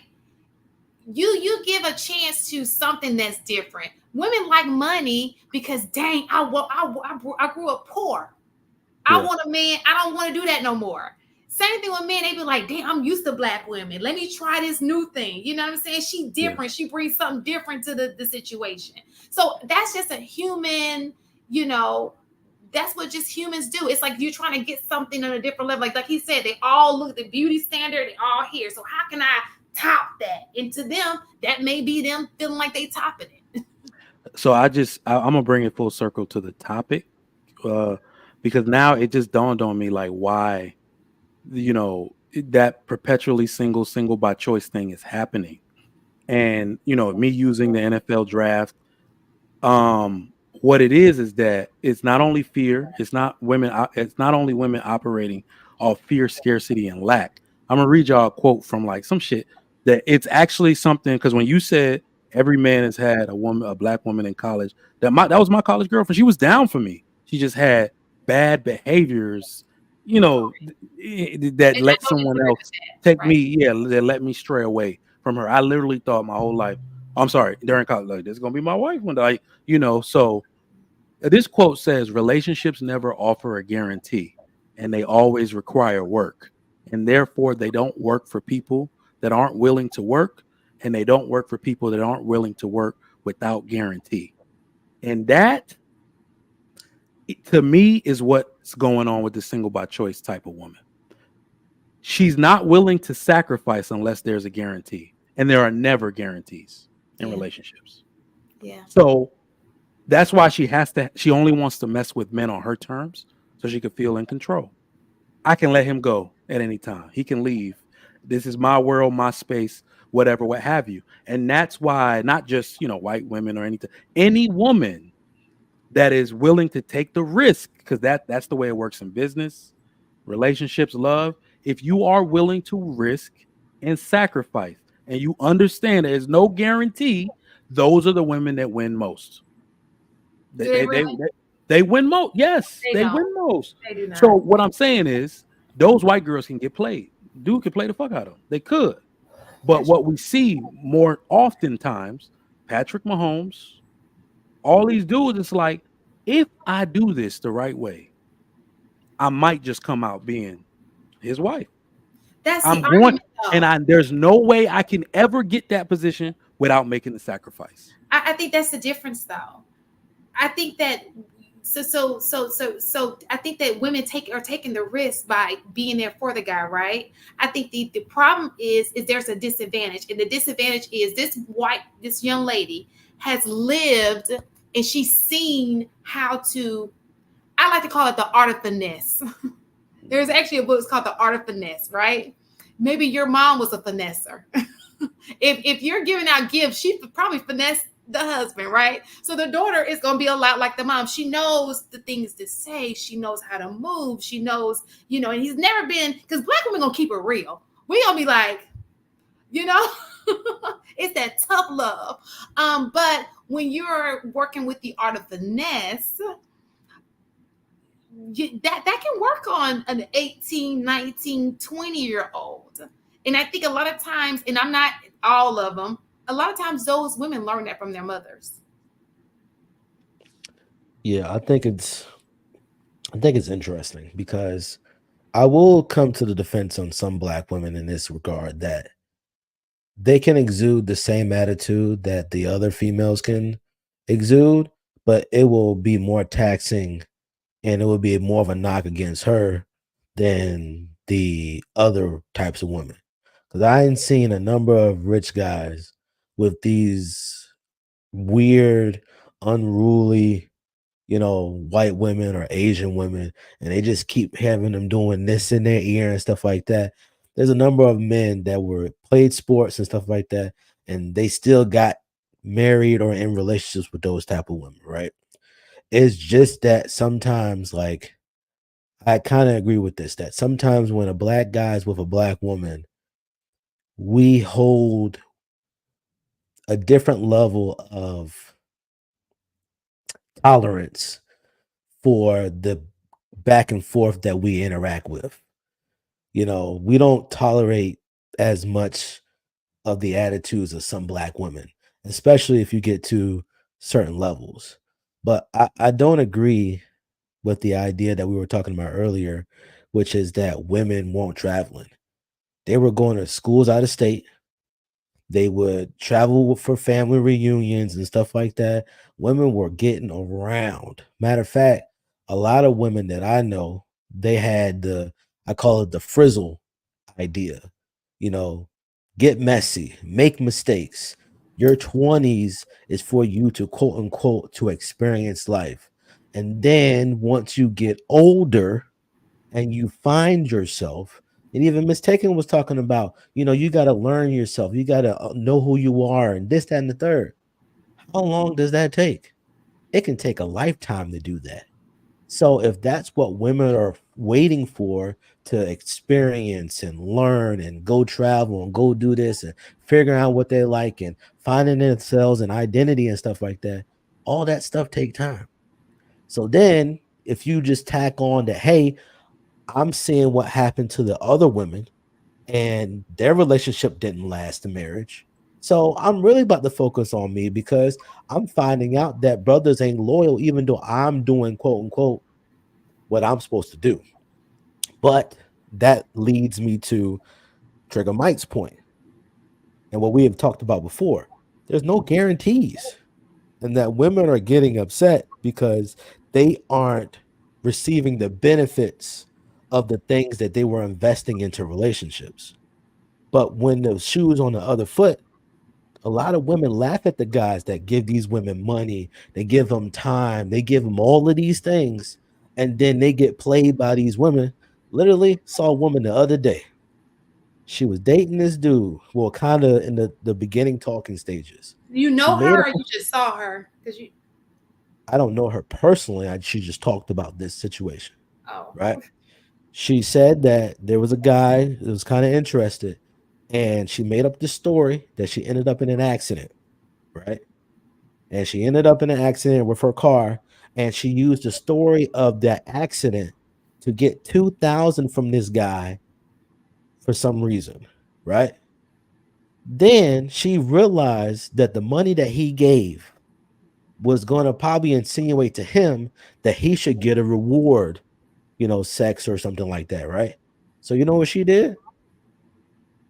She ghosted him, took his $2,000, and went on about his business. She's trifling. Be that as it may, the thing is it was his fault for giving her the money. He made an investment into that woman, and she just took that thing and just bounced. I got And into an accident. I'm sorry to hear that. you know what I'm saying? But the thing is that this is what happens all the time in relationships. What men That's not a give, relationship, though. But that was that. Were they in a relationship? but even before the relationship, these men are expected to invest on the front end for even the hopes of getting some sort of investment out of you. $2,000. Yeah, he was stupid. That was dumb. But let me just say, because that's not normal. Men ain't dropping $2,000 to date. No, But that's it's a not very about abnormal that. situation. It's not the specific How do you number. explain OnlyFans? Can't stop. Very OnlyFans like. Well, what I'm saying is it's not for us to just stop at the actual number. It's the fact that an investment of some form, for whatever reason, was given, whether it was time, money, whatever, was given. It was wasted. And many brothers have been robbed of this, which is why you also have the issues that women have, which is men not wanting to commit because they've invested themselves into women that they just met. And then these women was just like, huh? They took it, smiled in their face, and then they dipped.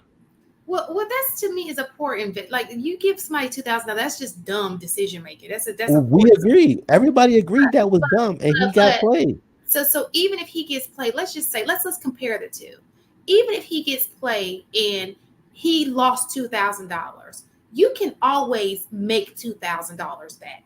You cannot buy back time. Women lose a lot of time messing around with the wrong man. We already talked about your 20s, your 30s are the prime of your life, right? She can't get that back. If she invests that time in the wrong man, she can't get that back. You understand what I'm saying? You can make that $2,000. Not to say that it's right, because that was just trifling. But what I'm saying is that there's no comparison when it comes to the two. And I just want to make it very, very clear. We're not promoting don't travel. Some people need to travel. What we're trying to knock down is traveling for promiscuous reasons, right? But you should travel. You should travel, learn other cultures. Like that's the best thing you can do is go to another country to learn about another culture, see how other people are doing things. Like because I'm so tired of people saying traveling like it's bad, like education like it's bad, travel like it's bad. No, these are good things. These are things you want to do, but you have to do it for the right reason. You're right, Shan. You're absolutely right. That's why you should tell them when they say, I want to travel and see the world. Can't you do that with your husband? I'm just saying. Absolutely. It's a great companion. Like you can do that with, right. You're right. Yeah, I saw that video where the girls were like, what percentage of women in relationships and marriage cheat on girls' trips? Every single one was like 80%, 90%. Like 80%, 90%. They were like, what do you think they're going for? Like, it was hilarious. Mike, I mean, we knew that already. Married, then are you saying that women shouldn't travel? Like, because you're saying it is activity. Absolutely, you should and can, do that. No, so what I will, I shouldn't sit around waiting for myself to get married and not have these experiences, because what if I never get married? Mm-hmm. You know what I'm saying? So you still should. No, I'm not even saying women shouldn't travel. Mm-hmm. He's saying it shouldn't be a competition, because you can do that. Not even that it should be a competition. What I think it's really more about, it does have a liberation aspect to it, because I think what people were trying to make it was just about the traveling. And then we started seeing videos of y'all getting y'all ass rubbed on naked under the waterfall in Jamaica. We like, oh, y'all some niggas. One video of one woman. Like what it is also, I think the traveling for women became widespread when it started becoming more prevalent for women to go a lot of places without men. And that's not even safe. Now we're starting to see it's not safe. It's not as safe. It's a predator's playground. Wherever women are practicing liberation and there are a bunch of women and no men, that's a predator's playground, right? That y'all go to, you can go to different countries. They're locking y'all up now. It's starting to go back to the time where it's not safe or really advantageous for women to go a lot of places trying to spread this Western attitude of liberation and freedom, because you still have to adapt yourself to other people's culture. I told people that like 2 years ago, Dubai ain't playing that shit. Dubai ain't playing that with y'all. When women see that type of behavior and this woman like swinging on a dude, like they like, yo, who the fuck you? We don't do that here. All women gonna do that, start tripping on us. So it's like we're taking our debauchery everywhere. It's not safe. It's not smart. We kind of, and I'm just a big person where everywhere you think you can travel or need to travel by yourself, you can do it with your husband or your family or your sisters-in-law, so on, so forth. Don't disagree. Yeah, and me personally, I could be off and I could be judged for this statement, but I don't think people are really learning much when they actually go travel. It's just entertainment. And y'all spending thousands of dollars to go and do the same thing you could have did up the street from your house.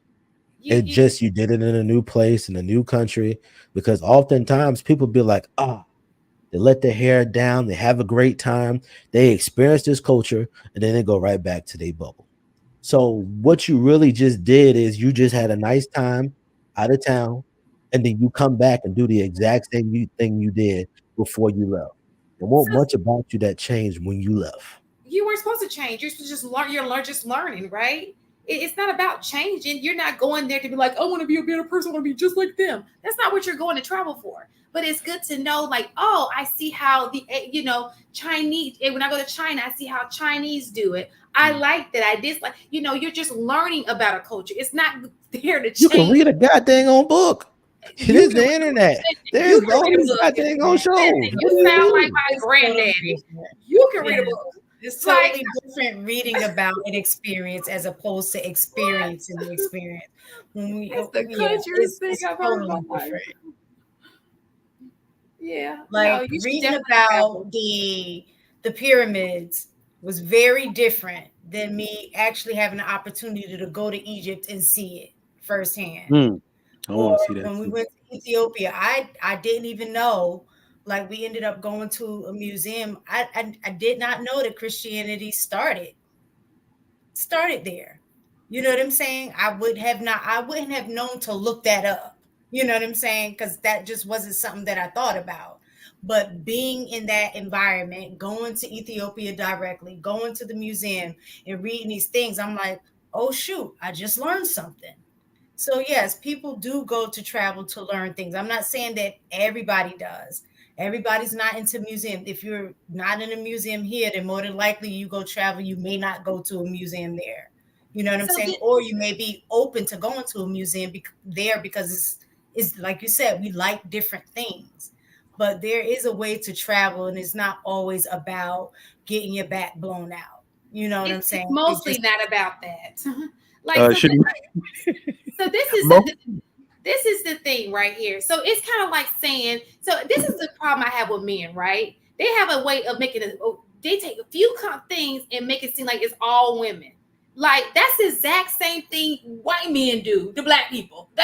Y'all the same way. It's just in different areas, right? Like, no, a lot of women don't do that. You like in your mind, you saw a girl twerking and she did it. Like that's not all women. Okay. And then this situation right here, he was saying how men view it, men with limited minds, because guess what? I know on a dating app, when you put down travel, there's a guy who travels like, oh, you like to travel. And like Mike said, let's travel together. That may be something he's looking for in his mate, somebody who's willing to travel with him. Not everybody looks at traveling as being a freaknik show. Some people look at it as, look, oh, that's something we have in common. We both like to experience the world. Let's do it together. Like, y'all gotta stop. Please. Shan, you a lot like my wife. When you gonna get ridiculous from under this rock that you living on? Look, I'm not like you live in your own world. You know why? You know why I'm under a rock? Because the people the people I have in my surrounding in my real life don't move like that. You understand what I'm saying? So what I'm saying to you is, it's your people. It's not my people. It's not everybody's reality. It's your circle that do that. So you may need to change your circle. You may need to change your surrounding. If you're around girls who twerking and giving their coochie up every time they go out of the country, you need to change the women that you're around. Stop swimming in that pissy pool that Inaz was talking about. Damn, y'all said piss way too many times. And P, Inaz said it like she was rapping. I was like, damn. The pissy pool, the pool of piss. Dude, I was like, God damn. If you keep going to OnlyFans to find shit, you won't think every woman is on OnlyFans. Like, no, get out of the circle. The people that you are. You know what it is, though, Shan. You do live under a rock because you do. My wife does the same shit. I don't live under a rock, and it's because she doesn't realize that birds of a feather flock together. They do. Her eyes, like she's like, I know. So many, because she's like, black women are taking care of their family. They're not leaving their men because all her friends is married. Like, I'm sorry. She now gravitates towards those married friends with kids and have play dates. So when she sees 100 black women in a group, she thinks that black women. I'd be like, do you not understand that you're one of 99? Like the rest of these ladies in the hood not doing what you're doing. Like mistaken. You know all of my friends, okay? You know all of my friends, right? So this person right here, where's the guy who said I'm delusional about all my friends? My You're the friends one. You're the person they don't do not tell. have regular jobs. You're the person they don't You're tell when they go mistaken. into The the only water ones park. that really got regular jobs. Most of my friends do not have regular jobs. They do not. But you're proving his point. You're not refuting the argument that you literally gravitate to the people that operate I'm not talking about similar, Mike. I'm or talking about the they. comment. I agree with Mike. I'm talking about the comment. But what I would all I'm saying is this, right? And this goes back to the argument of what women are looking for. Women want people who are naturally in the same circle they're in. They don't want a guy who like, oh, Aaron, I can't even go on a trip because you think I'm sleeping around because you so taunted by the craziness that is in your life. And it didn't even have to be about that. It could be any experience that you have. We just have different experiences. And I don't need your experiences taunting the way I'm living right now, right? Your bad energy in my space, you thinking that every woman is a hoe. You thinking everything is all these negative things because you watch too much, you on the internet too much, or in your life, that's what people do. Because you bringing that over into my life, and that's not how we roll. Ray Alexander with the 10.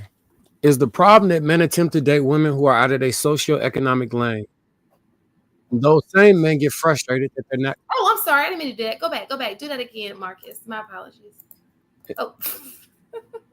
And those same men get frustrated that they're not qualified for high-tier, college-educated career women. I think that's what Sharon was just trying to describe.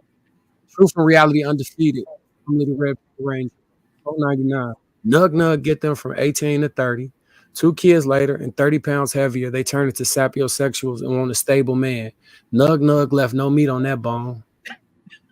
Nug gets me every time, man. Is there people named Nugs in the world? What's Nug? Listen, there's a Nug. I don't know Nug. That's a new name. In every hood, there's a Nug, a Big Red, a Black. I was Black. What other hood nicknames? Yeah, there's a Nug everywhere.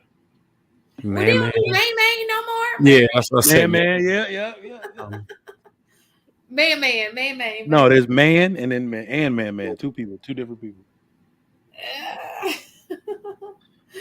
And they on the same street. Oh, anyway, did we do the truth? And he just did the $4.99. Did we do that one? Mm-hmm. Okay, good. All right, and we have I kind of even want to do the last video. It's gonna make people mad, and I ain't trying to ruffle no feathers today. Do it, please. It ain't no. It's the same. I'm with the smoke. Play it. Yes. I think the only people who get mad at these conversations are the people who are in these who are living it. You know, they're entertained. They are entertained this evening. I'm big on this, and a lot of men disagree with me for this, but I don't think a man that's not financially in the position to have a woman should have a woman. So broke men should not be dating. I don't think broke men should be dating. No. Okay. I don't think broke men should be in relationships because, one, a man that's broke is not happy. Yeah, I would agree. Because when a man has financial income and he has money, he feels a lot better about himself and he feels more accomplished. When a man doesn't have money and he's not where he wants to be in his life, he'll never be able to focus on a woman 100% because he's going to be focused on chasing what he wants. Yeah. So for me, that it sounds harsh, but it's very true. Yeah. If a man's not financially where he wants to be, he will never be able to give a woman what she deserves. Bullshit. The men. I agree with the BS because I do think that there are a certain guy, especially in the early, like when he's in his early 20s, I think that when you talk about a helpmeet, the helpmeet is supposed to get you where you're supposed to go, right? If you meet a person early on, I do believe that woman can help you get to where it is that you need to go. Man, let me just go first, y'all, because okay, go ahead. Dude is making money now.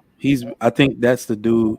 He be like standing in front of a mic like this, making his voice real sexy, like, you know what I mean. So he making money off of those videos now. He's probably doing podcasts, and he's doing something that's very dangerous. And a lot of men do it once they start doing really, really well. What you're doing is you're taking your success and status and projecting it out there like y'all aren't men unless you can You see what I'm saying? Because it's easy for him to do. It's the only thing he said that could have been true is that you can't. He did say you shouldn't date if you're broke. That's it. You shouldn't date. That same dude, if I was to go way back in I can remember him saying something like you said, Marcus, earlier about a man's value, and a man's value is not financial, and he just negated all of that with that statement. He negated all of it. He made it about money. Might have missed, or maybe might need to play it back, but I think he has said the mindset of 100% wanting to take his wife. Not that he necessarily had to be in the position to 100%, but I think he said the mindset, and the mindset. I don't even. Yeah, but I don't agree with that either. Not. I know what you know. I agree in a sense, but this is what I'm saying. Most of these relationships, because if he's right, then Mexicans wouldn't be married. I'm very enamored. Mindset. I'm very enamored by Mexicans. You know why? Because not only is all their family together, those are the only people I've ever seen where at any given time, like in my neighborhood, there will be more men walking with the children than women. They're very family oriented people. And I realized that they make a pact, like a covenant, that in the beginning they're going to take care of each other. That's it, because it's never lopsided. She is a helpmeet from day one. When they got together, she is a helpmeet in any way that provides security for their stability. I get this, you get this. I get this, you get this. Those people will economically take over America with that mentality. Listen, in 20, 30 years. This is what I learned about Hispanic, because I teach a lot of them, right? There are a lot of them in my classroom. And I'm over a store. And these kids come in with money, right? This is the difference between the two. Dad did AC units. So now son has been working with dad since he was 13, 14. So he's perfect the game, right? And he's making money even as a kid. You know, his dad breaks him off because he's his little helper. Now he becomes great at it. And it's like second nature to him, right? Or whatever the dad did, like maybe he's good at building decks. And then his son is there. Son helps him. He builds, That's the difference between the two. These dudes, these kids be coming in the store with like loads of money. And I'd be like, what you do? And I'd be asking that because I'd be needing some work done on my house. And so I'm like, what? I can find the help at school. I just, you know what I'm saying? Oh, you lay down hardwood? How much you gonna charge me? And the kids be, you know, and that's the difference. It's like a trickle down, like the man, there's a man in the household who's teaching the son the trade at a very young age. He's making money, and it keeps going.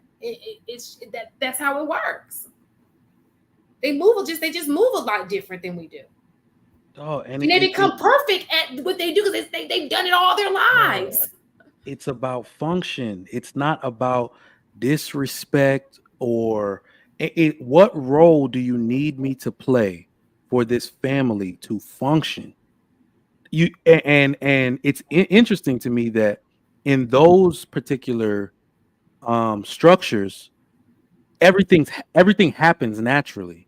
You naturally have a group of stay-at-home moms. You naturally have a group of women that go to work. Huh? Asians do that too. But Asians a lot more secretive with their shit. It'd be like you don't really get to see them doing. And look, me and Mistaken had a kid in our classroom because they be getting pregnant early too. We had a kid in our classroom, both of us, sophomore. She was pregnant. No, check this out. Pregnant by a 26-year-old. 2 years later. No, let me finish telling you. 2 years later, the sister was pregnant by the same dude. Middle school by the 26-year-old. She came into school with it, and then the sister got pregnant by the same one 2 years later. Oh, like I'm really enamored by them because I taught them. Mom was okay with it. When I was first teaching, but look, even that scenario, they always pregnant young, but they also married young most of the time. I just saw like the glow up, right? When I first started teaching, I was teaching nights. 90% of my population was Mexican girls. I'm sitting here, I'm the last dude in the building, so I'm like, who's coming to pick these women up? You got their dude rolling up at whatever time in his construction outfit, you know what I mean, coming to get them because they only got one car. Then she graduates. She come back and see me like, hey, I'm coming back to do my bachelor's program. Now she got her own car. It's like, oh shit, y'all really built this thing from the ground up. Y'all did whatever y'all had to do. So it was about taking care of each other. What do you need from me? I'm gonna support you here. I will sleep less so you can do this. When I'm doing like, I'm like, that's what it's all about. We put everything on the man, even though the woman works and she has her own, but like we put everything on what the man can do or is able to do. And I think we got the wrong mindset entirely. Mike, I disagree. I think when you look at most couples, especially if they got together young, they are helpmeets because they are relying on each other. Like you and your wife, I don't know how old y'all were when y'all got together. Yeah. But I just think about all couples that I know who were younger when they were dating or what have you in college, that age, like in their early 20s or whatever. It was that situation that you just described with Mexicans. I think most couples are like that. I think this whole idea, this social media have gotten people thinking that all these women, especially when we're talking about us as Black women, are waiting to the finish line, till a man is already made, when that is not majority of Black women's experience. It just isn't. So what I will say is that in a way, you're definitely right. Like that's what people do. But we talked about mindset. Don't expect most Black people, women to be happy about it. So when I talked about the those groups, when I meant it when I was like some of those other ethnic groups, they're doing it because that's like, what do you need me to do? Like, you see what I'm saying? They will not disrespect their man because they work. They won't disrespect their man because of the amount of work they have to put in up front, like in the beginning. But what I think it is that there's so much talk in the universe about what a man should be doing that it accidentally creates, and it's not even just Black women. I think white women actually had this problem a little like the worst in greater numbers, in greater proportion, because they're a majority of the female population. So they're not as gracious about what they're doing. They don't have the same sense of duty. They don't. So it's like, I will do it because, it's love. When people are in love, you'll do anything. And then that wears off and they get into like reality, like I shouldn't be doing. They start getting, I shouldn't have to work like this. You should be able to provide me this life. They're not using the same mentality that if we keep hustling, we're doing this for our kids. They will be better off. I will work my hands to the bone so my children have a better life. American women don't have that mentality. I don't think so. So, all right, in regards to the video, I think that he was absolutely wrong. I think waiting at the finish line will get you relationships where you can date out of the person that actually will like you. You'll end up in an extremely superficial relationship where you made enough money to attract a woman that's not attracted to you. And that's how you might get, a situation where men come back with horror stories about women taking half or being with them just long enough to reap the benefits of the relationship. Like what was a billionaire in Janet Jackson, where she had to fulfill 10 years. And as soon as that day expired, they was divorced. 2 years, 2 kids for a certain amount of money. Like, I think you get into those situations when you do stuff like that. Another thing. So this week, I was trying to send a message from my wife IG to myself, right? And then I was like, let's look at your Explore page. So we looked on the Explore page because she don't use IG. It was only 2 things on there. It was stuff about loving relationships and girl, you don't deserve this and you need to break up. Because she had not interacted with the page, they gave her those 2 main options. So I started clicking on the loving thing and it changed the Explore page to all loving stuff. If you are having a fight with your man or you may not feel appreciated and you click on one of those things, the next thing you know, your algorithm will start feeding you content that's like, you don't deserve this. He not good enough. Don't date him. Da, da, da, da. Like in real time, I seen exactly what Michael M talking about. Like it's a real thing. Like you really got to be careful about what you interact with, because that stuff will have you in a whole different mind state. And if you interacting with content that say women ain't this, you'll have an overabundance of those things. If you're interacting with something that's saying man is like this, you're gonna have an overabundance of those things. We really got to be careful. But you really, you know what, Mistaken, you've heard us talk about, I think we've talked about what happens at the end, like with women with age.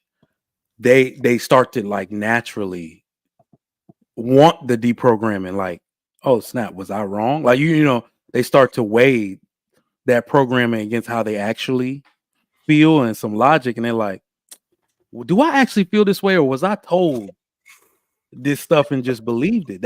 So that's what we mean when it's like, y'all better snap out of it. That's my fear. Like we're trying to snap women out of it because it's just a mindset thing. It's hard. Let me tell you, I as a married man, I can understand why most young men don't want to get married. And that's very terrible to say, because you have to be intentional about all you have to do. And yes, the women have what they have to do, but and all of that. But it's like, I get it when you're like, you will run this amount of pressure, blame, responsibility, what's the word? Mood. You have to regulate your mood, like as a black man, so you don't go off. Like my children need me because I want to slap shit out this motherfucker. Like you have to do a lot of stuff just to be present, like get your gold star from society. I can see a lot of men being like, I don't want that. I get hoes anyway. Like you see what I'm saying? But, Trigger Mike, do you think that they get a fair representation? How many men do you know come online and talk about why they happy they married? Why they what married? Why they're happy that they are married. How many men do you know come online and talk about that? Oh, well, we not many. They're usually older and they don't get any views. Damn near. That's what I was about to say. It's probably quite a few out there, but like you said about the algorithm, that's not what young men are looking for. They're not looking for that information. You know what it is though? Like the me and Marcus age people, we've been trained not to. Good news now invites pushback. Good news, or it maybe sound like we're bragging. I don't know. What it does is it'll create, you'll think people will big us up for it. No. Or if you're around too many single people, what you're doing is reminding them that they're single. And it may even come off as judgmental because they didn't make the same choices. So then when you start getting side attacked, like, what? How did we turn into that? So they teach us to be quiet. Don't even bring that up. Don't celebrate things in your marriage, because they will turn this into something negative. Right? So yeah, we're trained not to do it, for real. Well, this sounds like you guys are advocating for people to get together younger and try to work together to hopefully have a great relationship. And when I brought this up some months ago, I sat there and said, listen, this is the greatest risk, but it gives you the best reward, because guess what? When you struggle with people, it builds a bond. That's why when brothers, they go through stuff like in sports and stuff like that, they're going through the same adversity at the same time. And because of that, it builds camaraderie, and you're more likely to stick next to these people when the time gets rough because you've already experienced adversity with them. Same thing in these relationships. When you are in a relationship when you're young and you actually can stick through the different modes that you end up transitioning through at 22, 25, 27, these are the times where relationships break up the most, because you're also going through the most change. But if you make it past those changes, then you have the greatest chance of having a relationship that will probably last 10 years. The problem is that now people are being trained and conditioned because of what has happened in previous relationships. And then even some of the good relationships, if you track to the beginning of their story, some of the stuff that they preaching now, they weren't preaching when they got together. So the formula that you're telling me I should follow, that ain't what you did. You did something completely different. And you only can talk about it being good because it worked out for you. But there's somebody that did the exact same thing that you did, and it worked out terrible. And they're crying, and they're like, God dang, I can't stand this person. The only reason why you can stand up here and be like, yo, I have a healthy, great relationship is because when those transitions were happening, y'all stayed together. Versus when these other transitions happening, they was like, F this, I'm out. I think that's a great point. But HD, when I be talking about it, I literally be trying to explain what I did. And instead of somebody taking that and saying, okay, he might have a formula I could work with, they're going to tell you, oh, that's a one off. That's random. That's not going to work nowadays. It's a different caliber of women. People will make any other excuse as to the reason why it can't work for them as opposed to trying it while still going along with the general rhetoric of the people who it did not work out for. And it's almost like they buying insurance to fail. Like, as long as I operate like this, I'll get a guaranteed outcome that's going to be negative, but at least I chose specifically that it was going to be a negative outcome versus trying what somebody else is saying to get a positive outcome, because that's so far out of the realm of realistic possibilities. You know what it is? It's because people don't like to change. What you're telling them to do is to change their behaviors, change the way they think, change even possibly their friends, all of those things to get the outcome that you want, that they say that they want. So it's easy to stay where I'm at and blame other people and just keep creating this self-fulfilling prophecy of the piss in the pool instead of making the change. And I think that's really what it boils down to. You have the same people that's complaining about the same thing because they're around the same people that's complaining about the same thing. I think there's some credence to both what you were saying. I think that there are some deep dives that when you look at the people that's presenting the information, right? A lot of brothers that I know that have very easy time dealing with women, they learned that younger, and they had a lot of relationships and a lot of women to learn this mentality off of, right? And so then when you ask them these questions like, oh, think of women like this, a lot of the brothers don't got the same experience as some brothers. So when they hear you, like, it's like hearing you're a physical trainer, right? And you've been a physical trainer for 10 years and you built your body and you had the experience and the time and you got this. So when you say, hey, just go do this, and it seems like a very foreign concept. Wait a minute, I'm fat. You're in shape. How can you expect me to do what you're doing when I haven't even got the foundation of what you got? Right? And you can go. No, I was gonna say that's fair. That's 100% fair. I used to personal train people, right? And everybody start in their own journey at their own specific place. The thing that's the most important is, what is the general concept? How do we break it down into smaller steps that are small enough for you to take the first step and then move forward? Essentially, I'll be asking people just to take the first step and then move forward. You don't have to judge your journey by, I'm here. I started this 15 years, 30 years ago. You know what I'm saying? So I'm gonna be at a different place.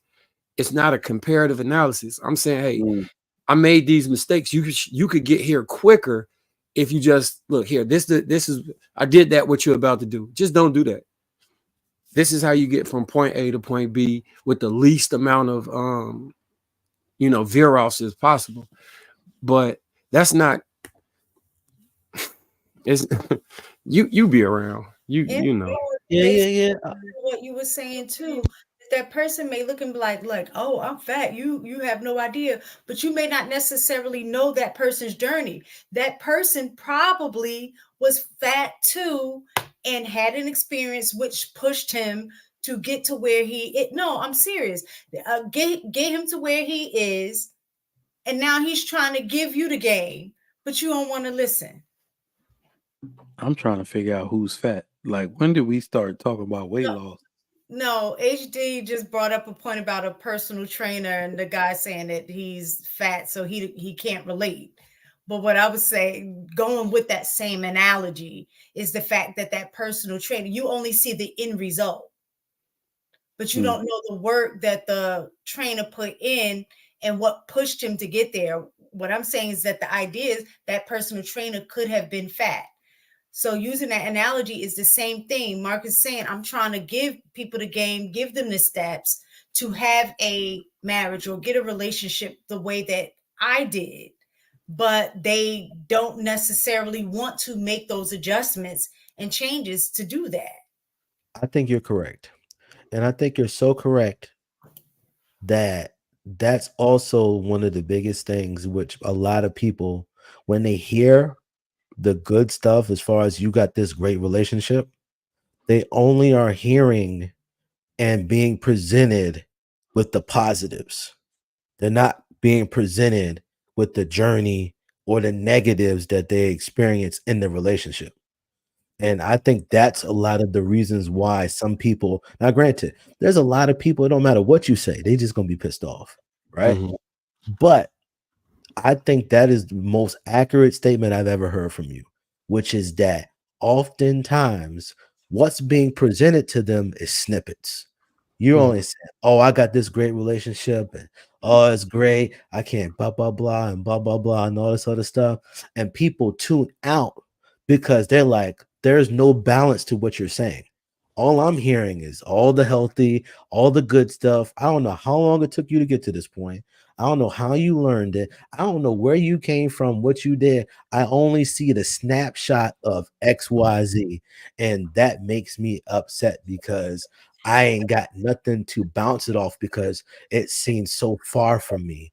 Because all I see is negative, and here you bringing this positive, and it doesn't seem there's no balance to it. So that's a fair statement. So one of the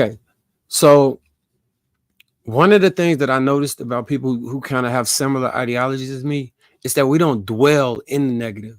So say a negative happens, just in general, right? Like, say I have a situation that didn't go my way. Instead of me focusing on the loss that I took, I would extract the positive out of that loss. And so I say, okay, that fire is hot, but it cleaned this. So now I got a clean tool.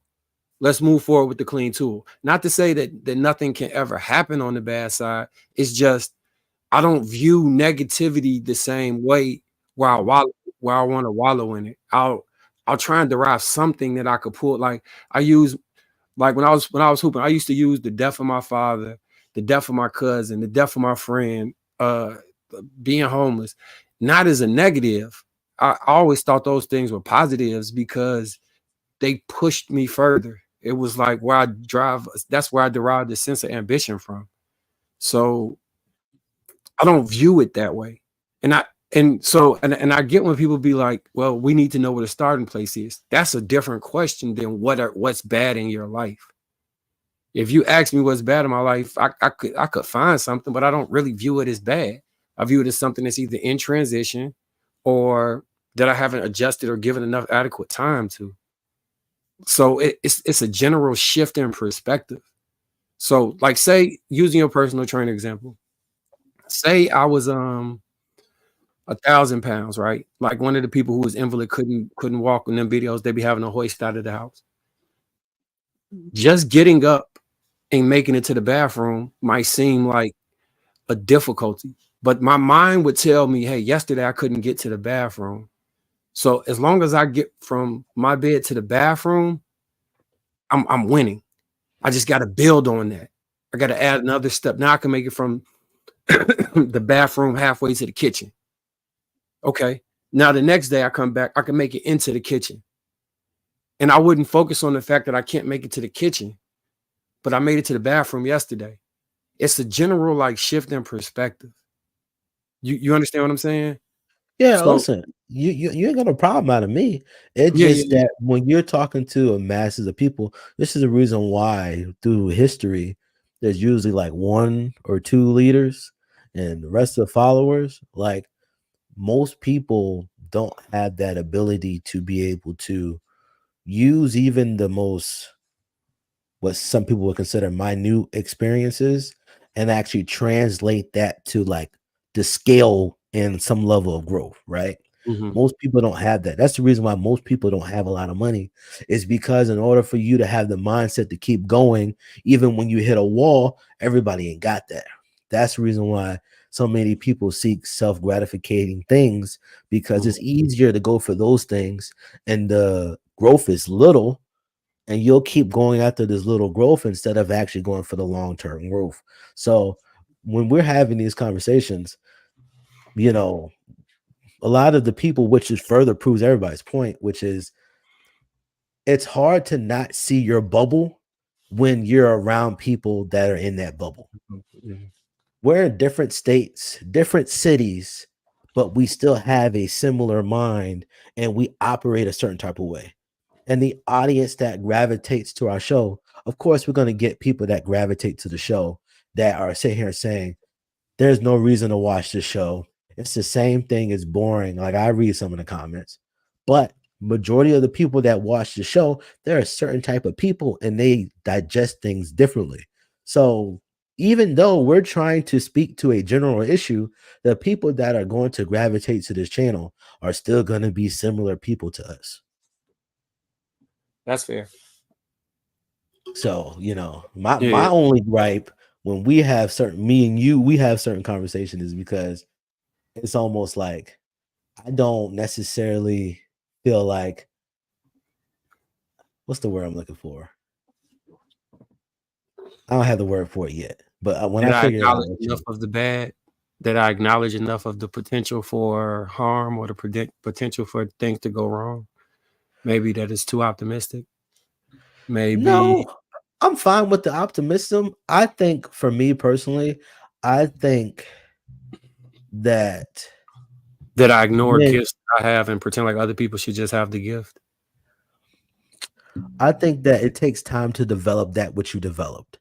And I think when people are listening to you, they haven't developed the listening and understanding skills that you developed.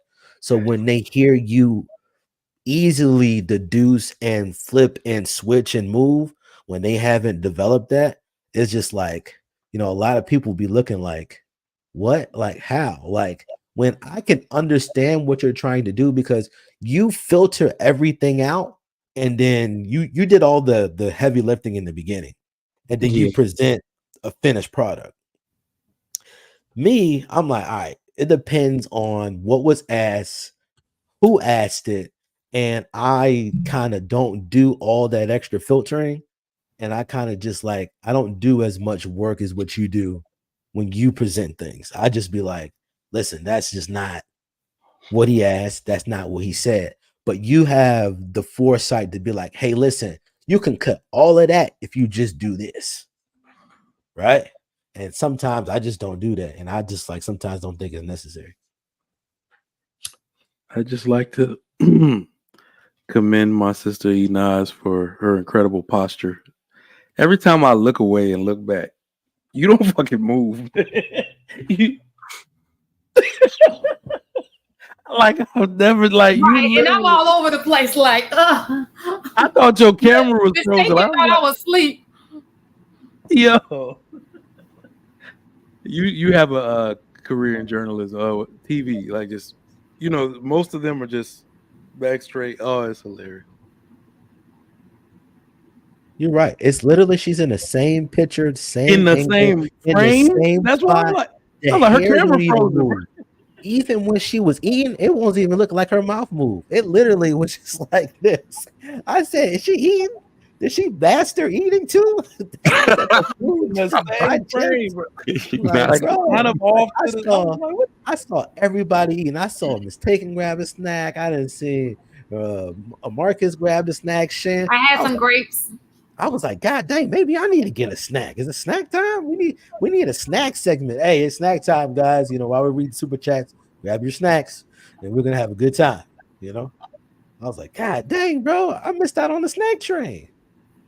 That's a nice show, a new show named Snack and Chat. I got a kid in my class, I call him Snacks because he always eating. Like, hey, come here, Snacks. That's a dope. I got a sticky and I got a Snacks. So Snack and Chat. You know, listen, if y'all just coin and just put a little segment, I'm still waiting for JR to make us a little cool intro. You know what I'm saying? That'd be nice. Just throw that out there. What? I thought AP was working on it, but then he just quit on us. Hey, what's been going on with AP, man? Because maybe like 3 weeks ago, this dude flooded my timeline for like a week and a half straight. Oh, he with just became a sugar daddy millionaire. vibes. Like He just that became a dude had millionaire. on He Steve got 3 Harvey wives suit. now. AP. Oh, he living his best life. Leave him alone. I'm like, what the like? And he walking too, like hold the camera. Is my He got angle no right? luck because he got a wife now. I was like, what? Yeah, Like, he became a posing and shit. millionaire. He got 3 wives now. You want a woman to do to you? You just change up your whole swag. He's sponsored by Giorgio Armani, It's and because it's getting drained every day. Unfortunately, y'all, as the years go by, y'all forget. Y'all forget. Y'all lose some motion, and y'all don't want to do it no more. But he's a newlywed, so enjoy. Yeah, HD got job promotions and everything. He say, mind your business. Oh, just That's where mind them your business. came from. Yo, Mind he your business. came out here like a pimp named Slipback last Like class. a pimp named Slick. I'm like, get off my time. That dude had like 4 posts. I came back and was like, is this a different suit? Nigga, what? And look, he walking like, hey, hold the camera. Hey, right there. Hold up. Hey. I was like, okay. So HD, do you remember I was talking about my wife can't cook? In the process to getting her to learn how to cook? No, I don't remember. But enlighten me, sir. Yeah, she couldn't cook. Probably could burn water initially. You can actually burn water. Why do people say that? I do that shit all the time. Probably could burn water. I don't think necessarily you can burn water. It's just that you can evaporate so much water that it begins to burn whatever it is that you. My dumb ass be thinking it's water that goes in there to make something go sizzle instead of oil. So by the time I go in the fridge, I smell something burning. The water's gone. It evaporated. I'm like, oh shit. Like y'all, look, I saw it. So let me just finish this one part. So look, HD, I explained how I actually cared about eating food that she prepared and what that meant to me, and we worked on the solution, which is where Hello First came in. We got recipes that sent all the ingredients, and then she began to get over the hump, and now she enjoys them to the point that she creates the food preparation where she's with the garnishments and all of that stuff. But it was a step from beginning to end, and the patience to continue to work on it and walk through it. I think that's in general how things should go. Like, okay, you might be at this point, you're not happy with this, or you don't even care, but then you realize you care and you want to change that thing. You have to take incremental steps moving forward. Everything is incremental steps. And all right, can you explain this to me? Why is it necessary to diminish something? That I never understood that. My brain doesn't really work in that way. Because I heard people say, like, you only tell me the good. Why you don't tell me the bad? And I'm like, and I think I consider like complaining if I I stubbed my toe this morning. Like, so I think the way I want to hear stuff is the way I speak. But you would have to enlighten me on why someone would necessarily need to hear negativity. Well, I will say this. I don't think that is necessarily the need to hear negativity. It's just that I use myself as an example. When I walk into a room, everybody can say that room looks nice, right? Mm-hmm. And immediately that somebody says something, my eye immediately focus on the issue of the room. This wall not straight. This got a hole, that outlet loose, and stuff like that. And sometimes when you have a lot of men have this proclivity that we're problem solvers. If you already present a fixed thing, he's not really going to be focused on the thing that's already done and fixed and good. He needs a project to be like focus on something that is an issue. And that's the reason why issue content is the most profitable content. Like all the dramas and all this stuff. The reason why it's so great to people is because, issues are a lot more intriguing. Because if you got something with no issues, you see a clean wall, everything's perfect. You'd be like, oh, and eventually you're going to get tired of seeing that perfect wall. You want to go find a problem. Happens all the time. It's My just brain like, just yo, doesn't work that way. Like when I well, see something fixed, I'm at rest. Like I'm like, all right, cool, nothing to do. I can sit here and bask and just, you know what I'm saying? Like I can sit yeah. still. I mean, and that's what I'm saying. Eventually, if they only see things that are perfect and at peace, eventually they're just gonna be like, it becomes so normalized that it becomes boring, and then they seek the opposite. Now, I'm not saying that that's something that you would do, but oftentimes, like, it's even when you bring up the debates of like LeBron and stuff like that. Many people be like, "Yo, how is he making and doing these numbers for this long?" Mm-hmm. But when you're watching it, you're just like, "Ugh, that's just LeBron. It don't really matter because you didn't seen it so long." You're just like, "I'm tired of seeing this." I'm not saying you are like that, but the people at large, Mhm. you continue to see the same thing of success over and over again. Tom Brady, this dude is the GOAT. He done won more, even with like cheating, uh, two cheating scandals and this, that, and the third. He still went to win more rings, and then he went to a whole new place and still won, right? What cheating? I Oh, mean, listen, bro, and then people got tired of him. But it's just like at some point you just realize, like, yo, like people are naturally drawn to issues because it actually gives them something to do. Versus if everything is taken care of, then they're like, what am I doing here? So the way my brain works, honestly, this is interesting to me. The way I try and look for a solution to the problem so I don't have to deal with the problem. Like I'll see something happening and I'll be like, you know what? XYZ is probably going to occur based off of this. So I'll just skip this timeline. XY will occur right here. I'll skip that timeline. X occurs. I'll skip that timeline. There's no issue right here. Okay, this is what I want to do. Quickest A to B, and then I don't have to deal with any of this in between. Like I don't want a problem. I want no problems. I want peace. I want to be able to relax, enjoy life, and live like a hippie. I just want to be in just radiating positive energy and love and everything going well if I could have it that way. I you know how people be like, you need darkness to appreciate light. I get it, but I just need light. I'm gonna keep it real. I just if I could just have straight light, I'd be extremely happy. Like more happy than anybody can understand. Like I But you don't recognize too that people in the dark don't recognize that they may necessarily need light until they have it. Dark become normal you're right. until you experience something different. You know what I mean? Man, So it is a toss up. And then sometimes people who have that love don't appreciate it because it's just the expectation. That's what they're used to until they experience, the opposite of that. You know what I mean? Then it's like, oh damn. Okay, I really appreciate this. I'd rather have this. So sometimes is necessary to, because I think that helps with your growth as well.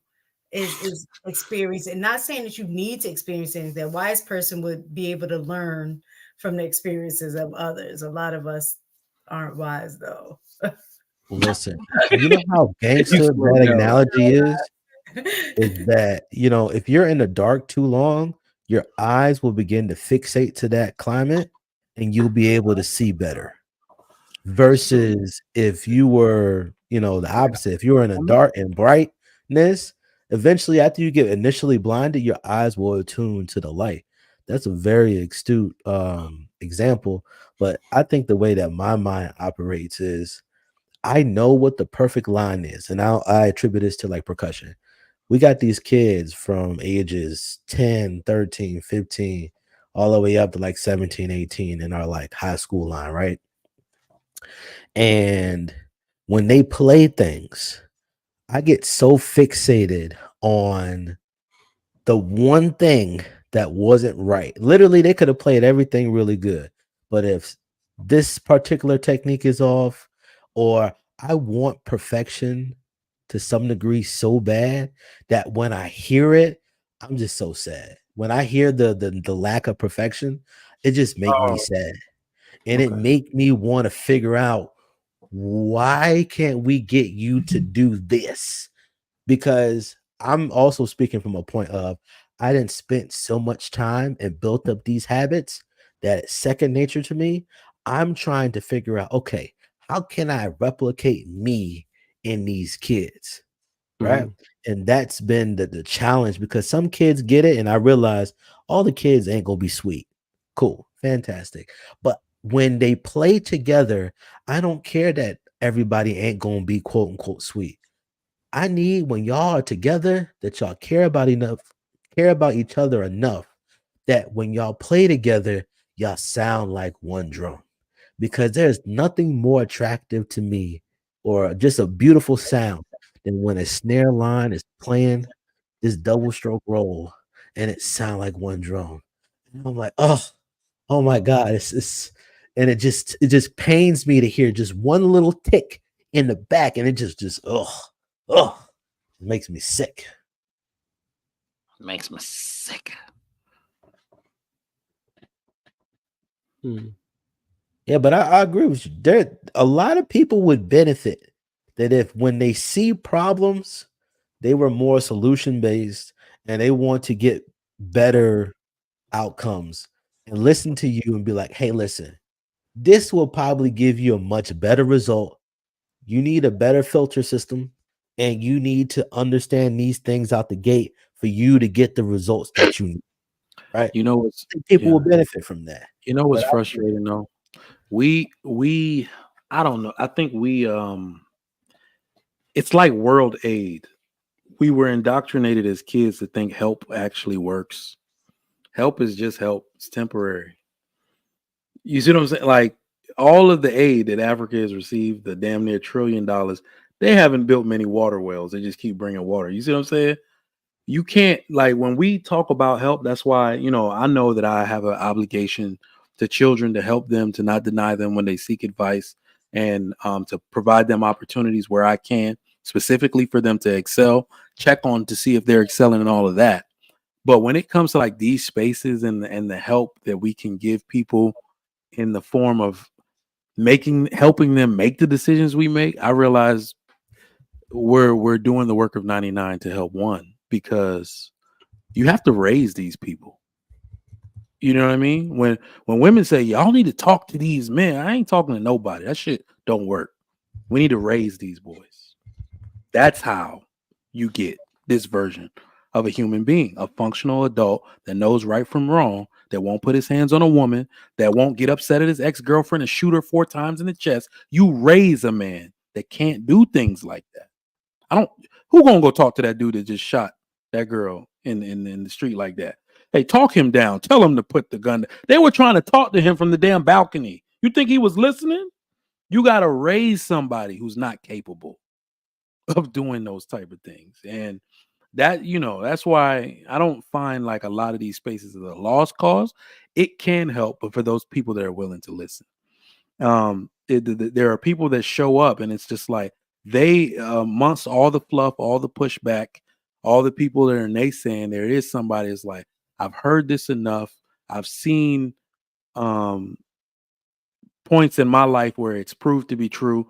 This person has the results. I'm going to do it like they do it. And yeah, that does make it worth it sometimes, but that's why I'm just on some stuff like, yeah, it's kind of over. And, Uncle Rick say all the time, man, it's over. This shit is, we're just grasping for straws. It's over. We all dead type stuff. But no, I tell dudes, you got to raise them, raise the children right, raise the youth right, and we'll get a better version. Like, we'll get all the compliance we're looking for. We create it. That's really the irony.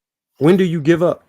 When do you say, you know what, this is helpless and hopeless, you can't be changed? For me, my point is, I'll work with anybody that wants to work. The moment you try and fight me on the solution, then I'll be like, you know what, you got it, bro. Like, this is not beneficial to me. I'm trying to help you get from point A to point B. You want to fight me to stay at point A? I'm gonna leave you there. I'm not gonna argue with you. You learned enough. You know everything. I'm good.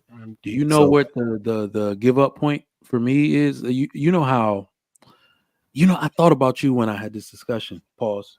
But you know how we're always talking like the community. We use that term, and I get really upset when people say black men aren't in the community, and then I realize that we have a misunderstanding of what the community is. As fathers, our community is just where we're present. right? And that's where I can do the most good.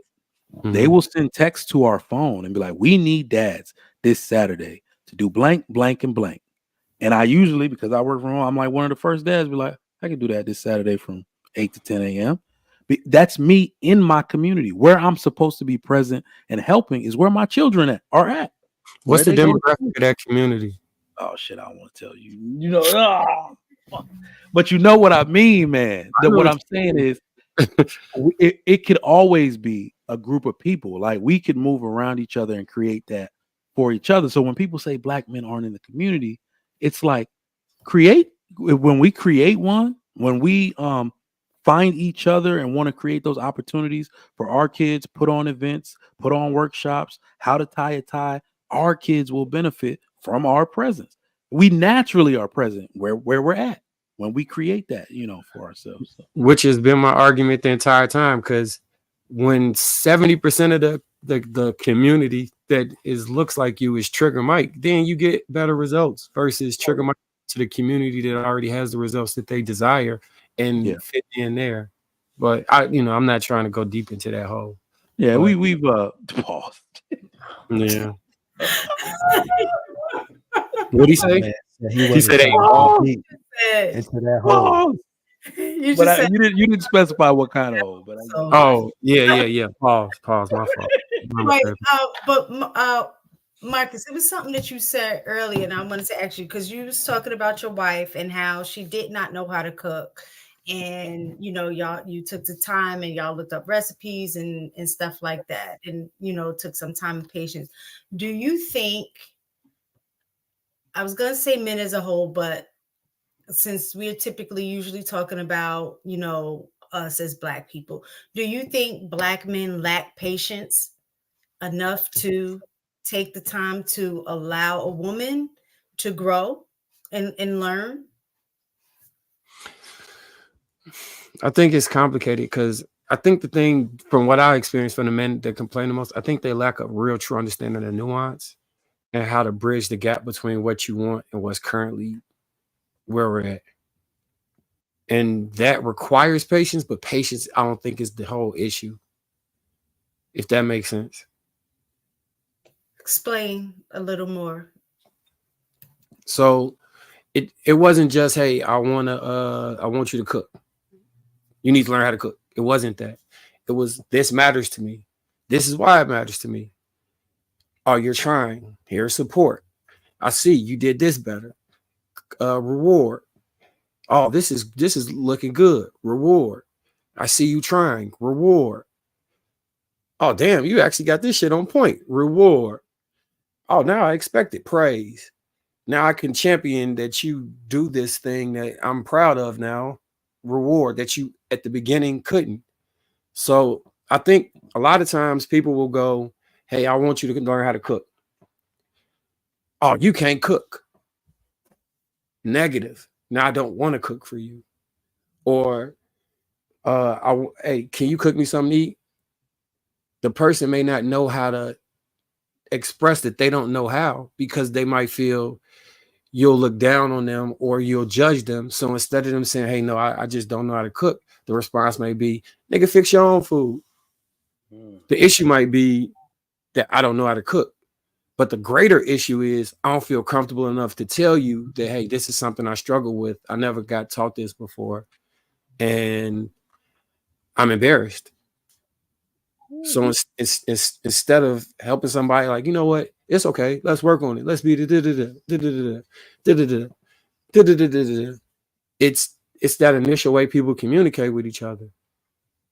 I told her I want food. She didn't cook my food. She a disobedient, lazy wife. I should be able to say that to you because I'm a man. This is how men talk. Tone don't matter. Get over it. I told you to cook the food. You didn't cook it, and you still haven't cooked it. And we 4 months in, and I still ain't got the food that I've been asking for since 4 months ago. You just don't care.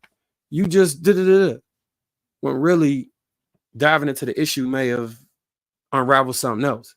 It may not be she embarrassed. It may be she just really, really tired. Who knows? Okay. Damn, you can't cook because the kids is bothering you all day. If that's the reason, maybe I can help with the kid. Like, it's a give and take that occurs. Like it's natural now. So when I explain something, it's just straight to the positive, right? But the give and take that occurs to me is the natural progression.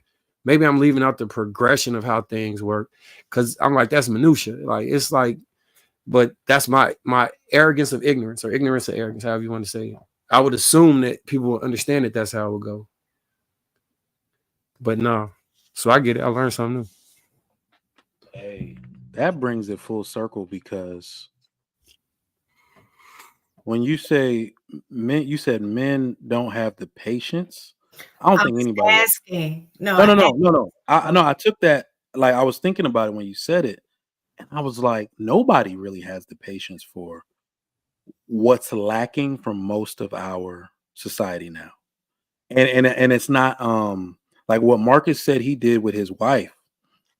That's like a one of one. Oh my gosh. Like he not only saw like there was an issue, he probably stepped back, analyzed, watched his response to it, had the patience to sit back and give him, very few people can do that. And then I realized that's not that's a failure of society in general. That's a failure of like our parents.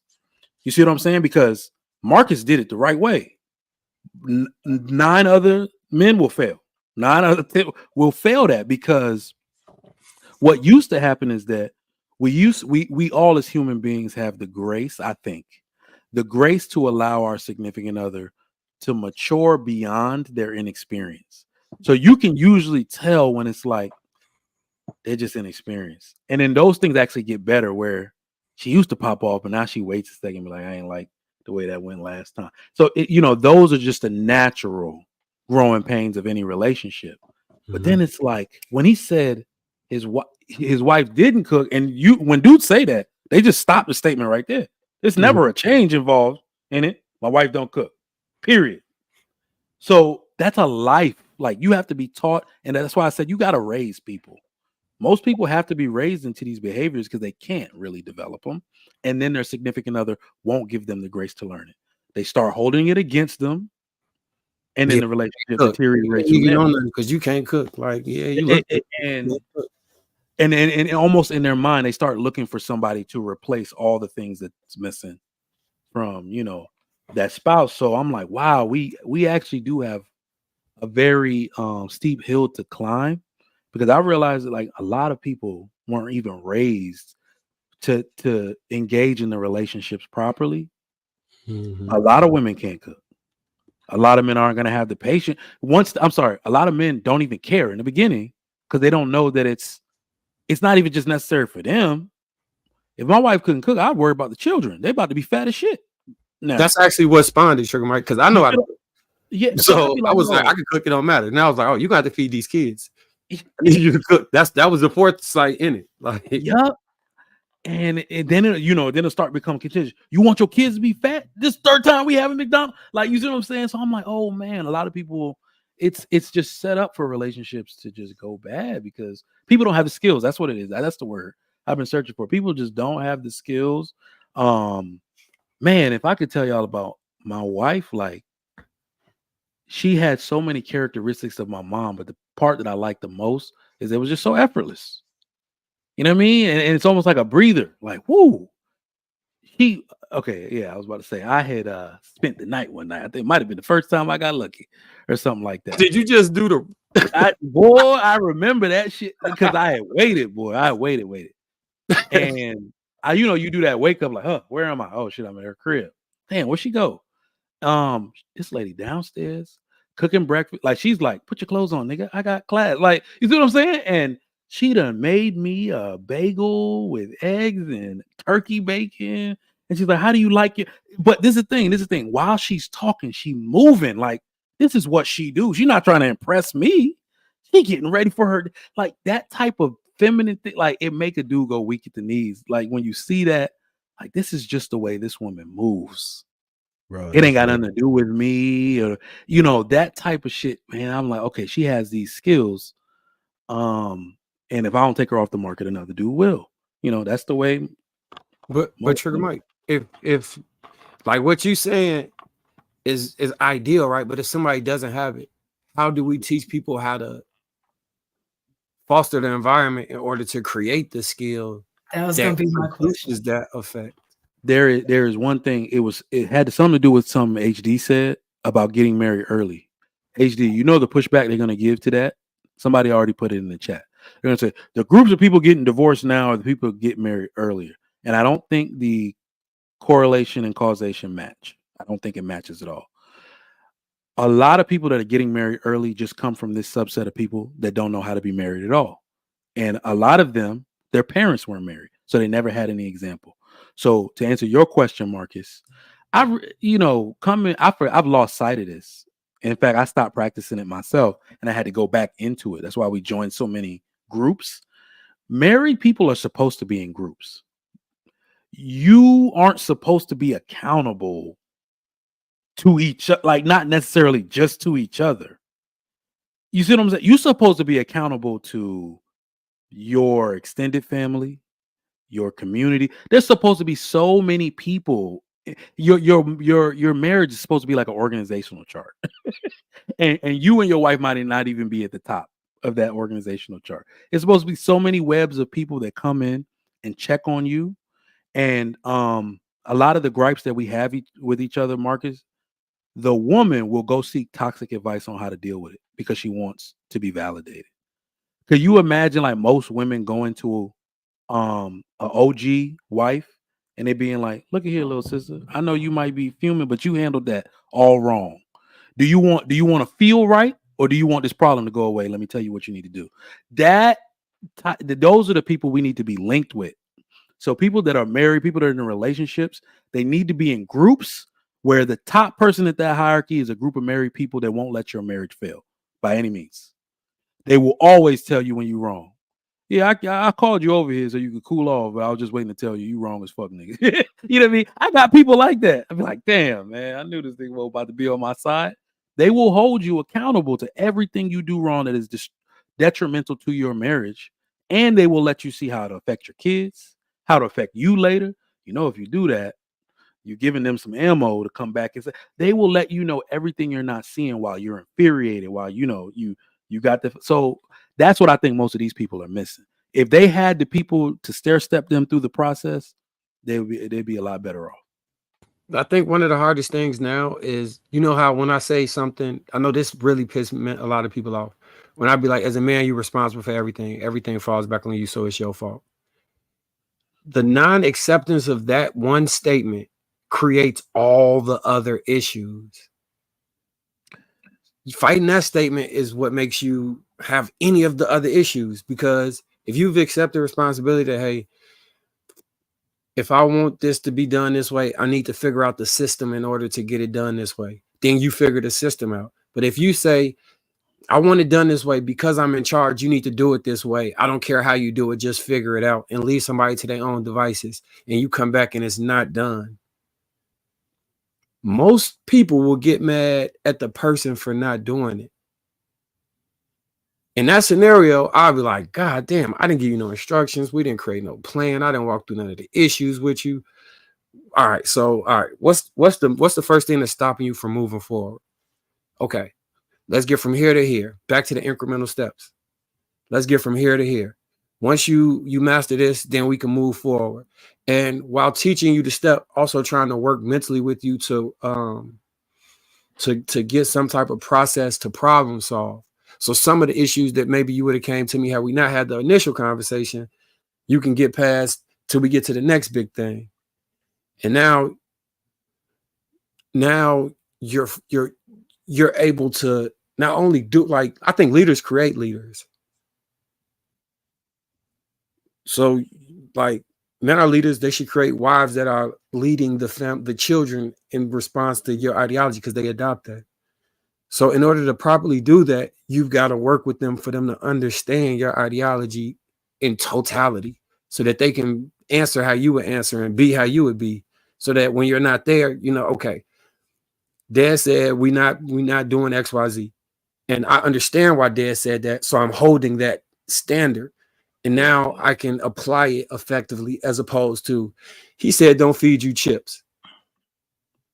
I like chips. I think he tripping about that. I'm gonna let you get chips when he leaves. because you didn't explain why. It could have been you got some type of genetic disposition that the soybean and the chips causes people to break out in hives. But if you don't communicate that to the person, they'll just be like, you tripping. Marcus, I got a question. The statement that you made that you're the man, you're responsible, so if everything goes wrong, it's your fault. Is that a personal ideology, or is that just like a throw-out statement that, is that your personal thought process? Yeah, that is. Okay.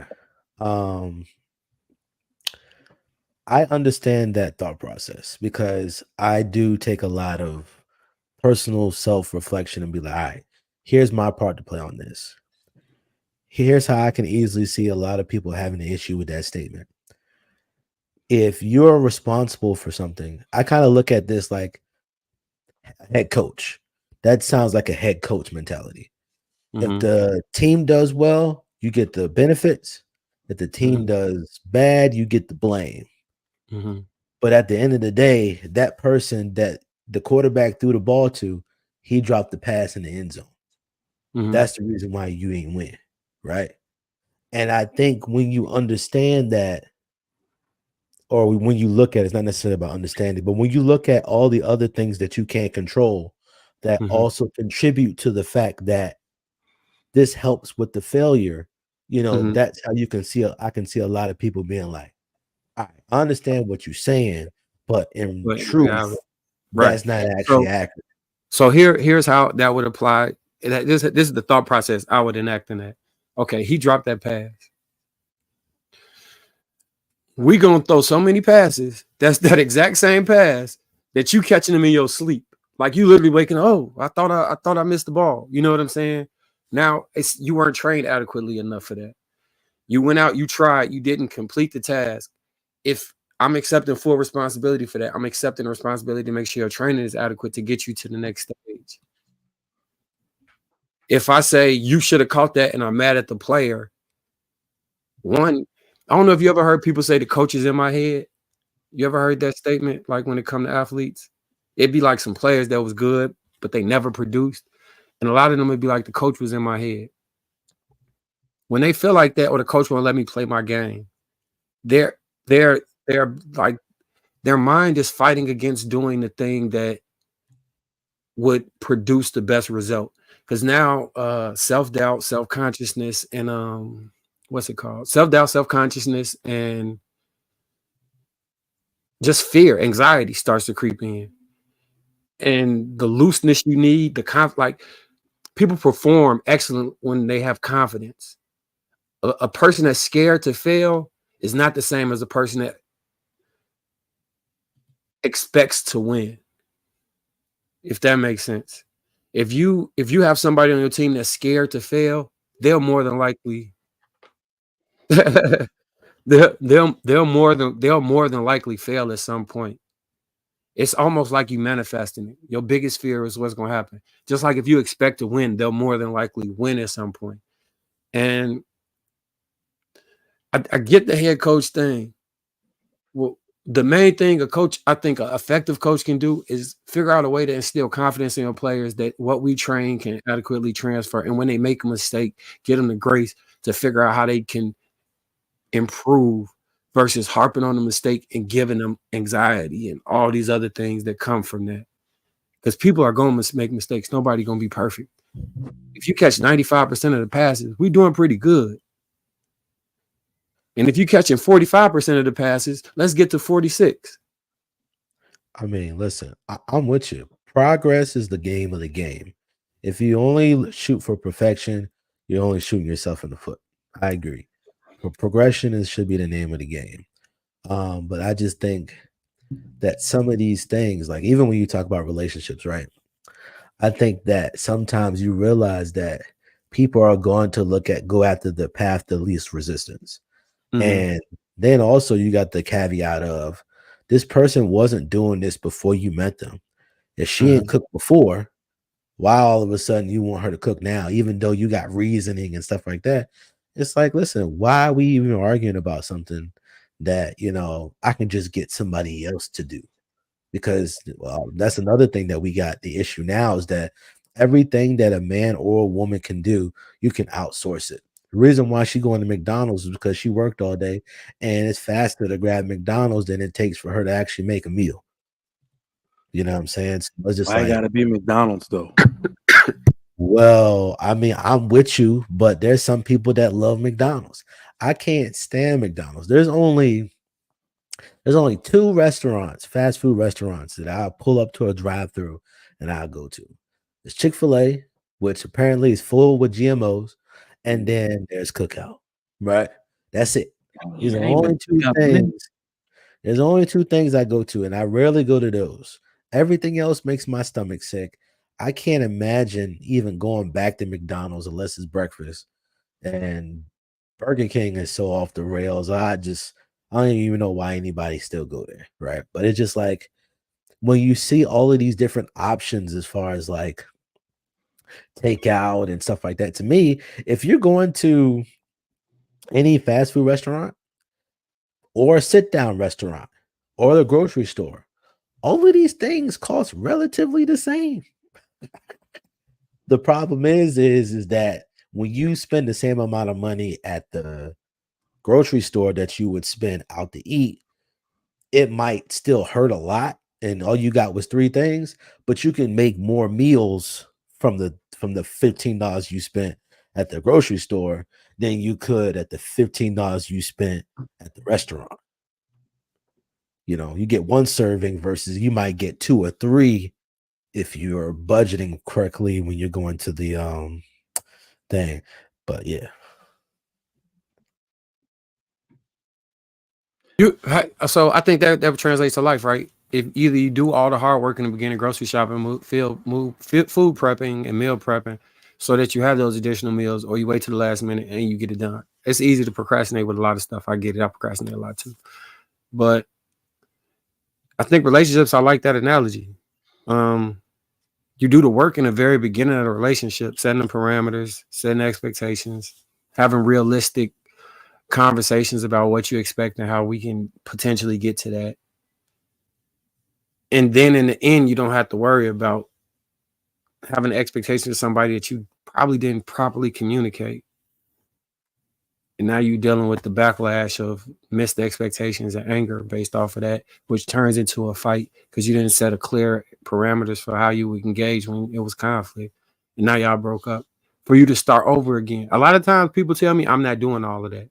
I'll talk to somebody, I'll be like, man, just do. That's too much work. I'm not doing all of that. The truth is you're going to do way more work because you're not going to do it in the beginning. You're going to do all of this work in the end trying to fix the relationship. It's not going to work. You're going to start over, say, I need a person that's already complete, that's already done, that doesn't need to be worked with, get into that same cycle, start over, get into that same, and it's going to keep happening until you decide, hey, I'm going to put the work in on the front end, and then the back end, we can smooth sail. But because people refuse, they're going to be doing way more work than me, way more work than the person that put the work in the very beginning. Because now we just maintaining things and trying to get it better versus this motherfucker. You know what I'm saying? Like, oh, this motherfucker. Now you bringing this motherfucking energy into the house, and now she like this motherfucker. Now these two motherfuckers is looking at you like, now y'all just can't get along. You know, you know that. Oh, this. Hey, listen, you know when you get people get in a relationship.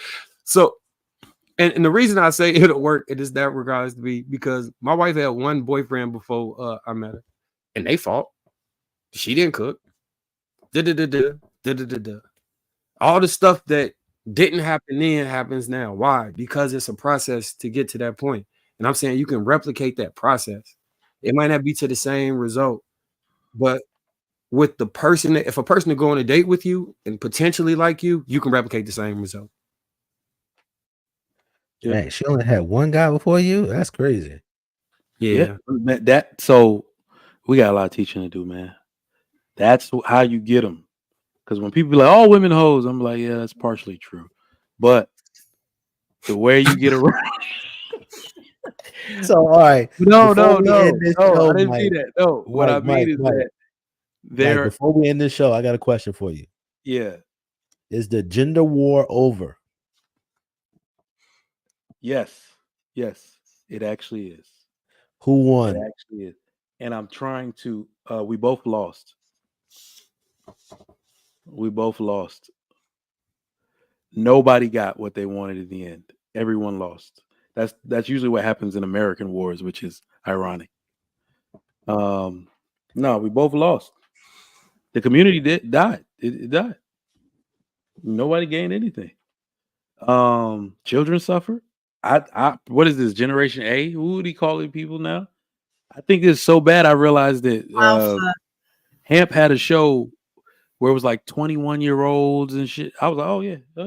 We shit over. Everybody lost. They sound just like the 35-year-olds. And I was like, oh damn, this is bad. So that show was like 5 hours too. So I was hearing all of the social norms and he got a degree. I was like, oh fuck. I was like, we're it's done. It's toast. But what was I saying before the gender war comment? Because I'm tired of shit. Oh no. Damn, did I call all women hoes? I didn't mean it's partially true. What I meant was when dudes would be like, all women hoes though, I can't trust any woman. And because dudes are scared to get hurt. I don't think the people use that. But like men are trying to discriminate a little better because they're afraid to get hurt. Everybody's afraid to get played for a fool out here in these streets. All right. And I said, do it the way I did it. You have to find a woman that was a serial monogamist. That's your best chance. It's like, and it's a great thing. She's always been relationship focused, right? So, and then you got to validate it somehow. That's and it's usually better if you knew the woman, through that long period where you always somehow ran into her.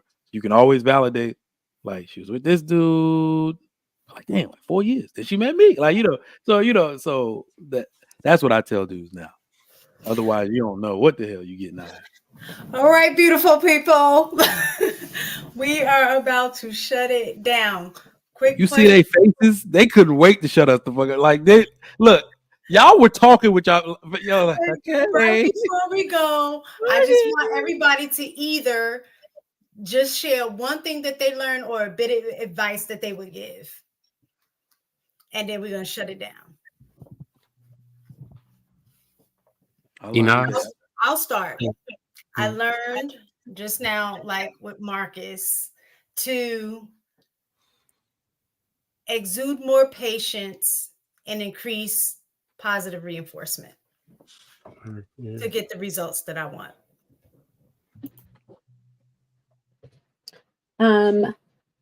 Trigger Mike taught me that even when you give up on someone, they can still show growth. So I appreciate you hanging up the gender war general hat. That was not a shot. That was a genuine compliment. I really thought you were going to do it. I'm really proud that you did. Thank you. Oh, I learned that we both lost. It's like a movie. You ever seen a movie where everybody dies? Like everybody dies at the end of the movie. That's what the gender war was. Yeah, I agree. People could still grow, and that people's desire for negative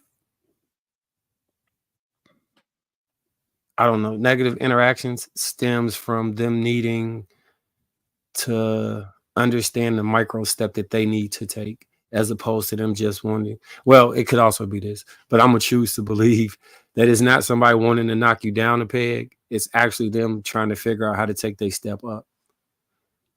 Now that may be me over implying optimism, but I'm gonna choose to believe that.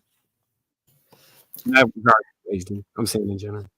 All right, pull up. Do we have any other super chats before we close out? No, I didn't go. Oh, my bad. Yeah. Mike. Go ahead. I think in all to get listening to Shan and Mistaken, I think there were a few things you said where I realized now that I learned that there's like a subgroup of women that really like your optimism is high because you've insulated yourself with positive experiences, people who are like-minded. So even when we think like you, because I think you've heard me say mistaken, like y'all not speaking up enough, y'all don't really go at these women like y'all supposed to. But it's really because the group of people y'all are around most of the time are just like y'all, which is a way to say that you've reinforced yourself, in the right way. That way. So when you may not be, we might be diving into these toxic circles a little too much, where we see some of this stuff, but it's like, how y'all not see this crap? But y'all are busy living your lives, taking care of your children, bonding with your husband, significant other, whatever, what have you. And we're over here like, these women some hoe, like, so to even like me saying, Shan, you live under a rock, but it's like, well, maybe when I'm saying people need to group themselves together and like-minded people, she can serve where she's, that it should have an impression on her like that. She's serving where she's needed and doing, creating positivity in her circle. So yeah, I felt like that was a bit of something like, oh, maybe they're not, because in my head I'd be like, man, y'all toxic too. Y'all see what's going on. Y'all want to do nothing, but no, y'all really be over there doing y'all thing. Yeah, I was about to say there are some super chats, some from AP and some other ones up here. Jen Gray with the $1.99. Great dialogue exchange. No. Does Inaz ever talk? First 45 minutes, then not anymore. No. She actually talk a whole lot, but just she needs space in order to like let her fully flesh her points out. There's she need to put the finger up first. Space? No. You got to put the finger up first in order for her to talk. So there are those two things, but I will add, like, there's something really important and magical when men are dialoguing amongst themselves, and I find it sometimes really irritating when women interrupt, because then it takes it on tangents where we're missing out on really important information. So like the dialogue that the three of you were having was really important. So what am I going to input when it's men discussing things? You could put your lady input. The AP accountability partner with 10. Yeah. Mind your business. That's all. Just mind your business. The AP accountability partner with 5. Wait till next week, Trigger Mike. Yes, new suits. But while I'm in ATL and DC, I don't dress that. I don't dress like that. Only Charlotte is coming again on your image. That man looking like Steve Harvey's little brother. We got another. The AP with a 5 again. Yes, the wife helps coordinate the outfits. And yes, they definitely. You got to get yourself 5 suits. You got to have a tan suit, a blue suit. Yes, the wife helps coordinate the outfits. And yes, they definitely stay drained. Thank you. Perks marriage. It's why I push for guys to date with purpose and intent. Yeah, I was not about to talk about the state of your fullness or emptiness, brother. It's the newlywed spirit. You didn't gotta ask him. You be dreaming like, wait, what's going on? Oh, yeah, I miss those days, bro. Y'all knees go bad real quick. My man sound like he is drained from his dream. Y'all get that ring. Y'all get that ring. Now all of a sudden your knees hurt. All right, everyone. Thank you for spending your time with us this Friday night. See you next week. I can say the same place, but I can't say the same time. Good night. Good night. All right. Good night, y'all. Yo, I'm out. Yeah. Bye, guys. Take it easy. All right, see you next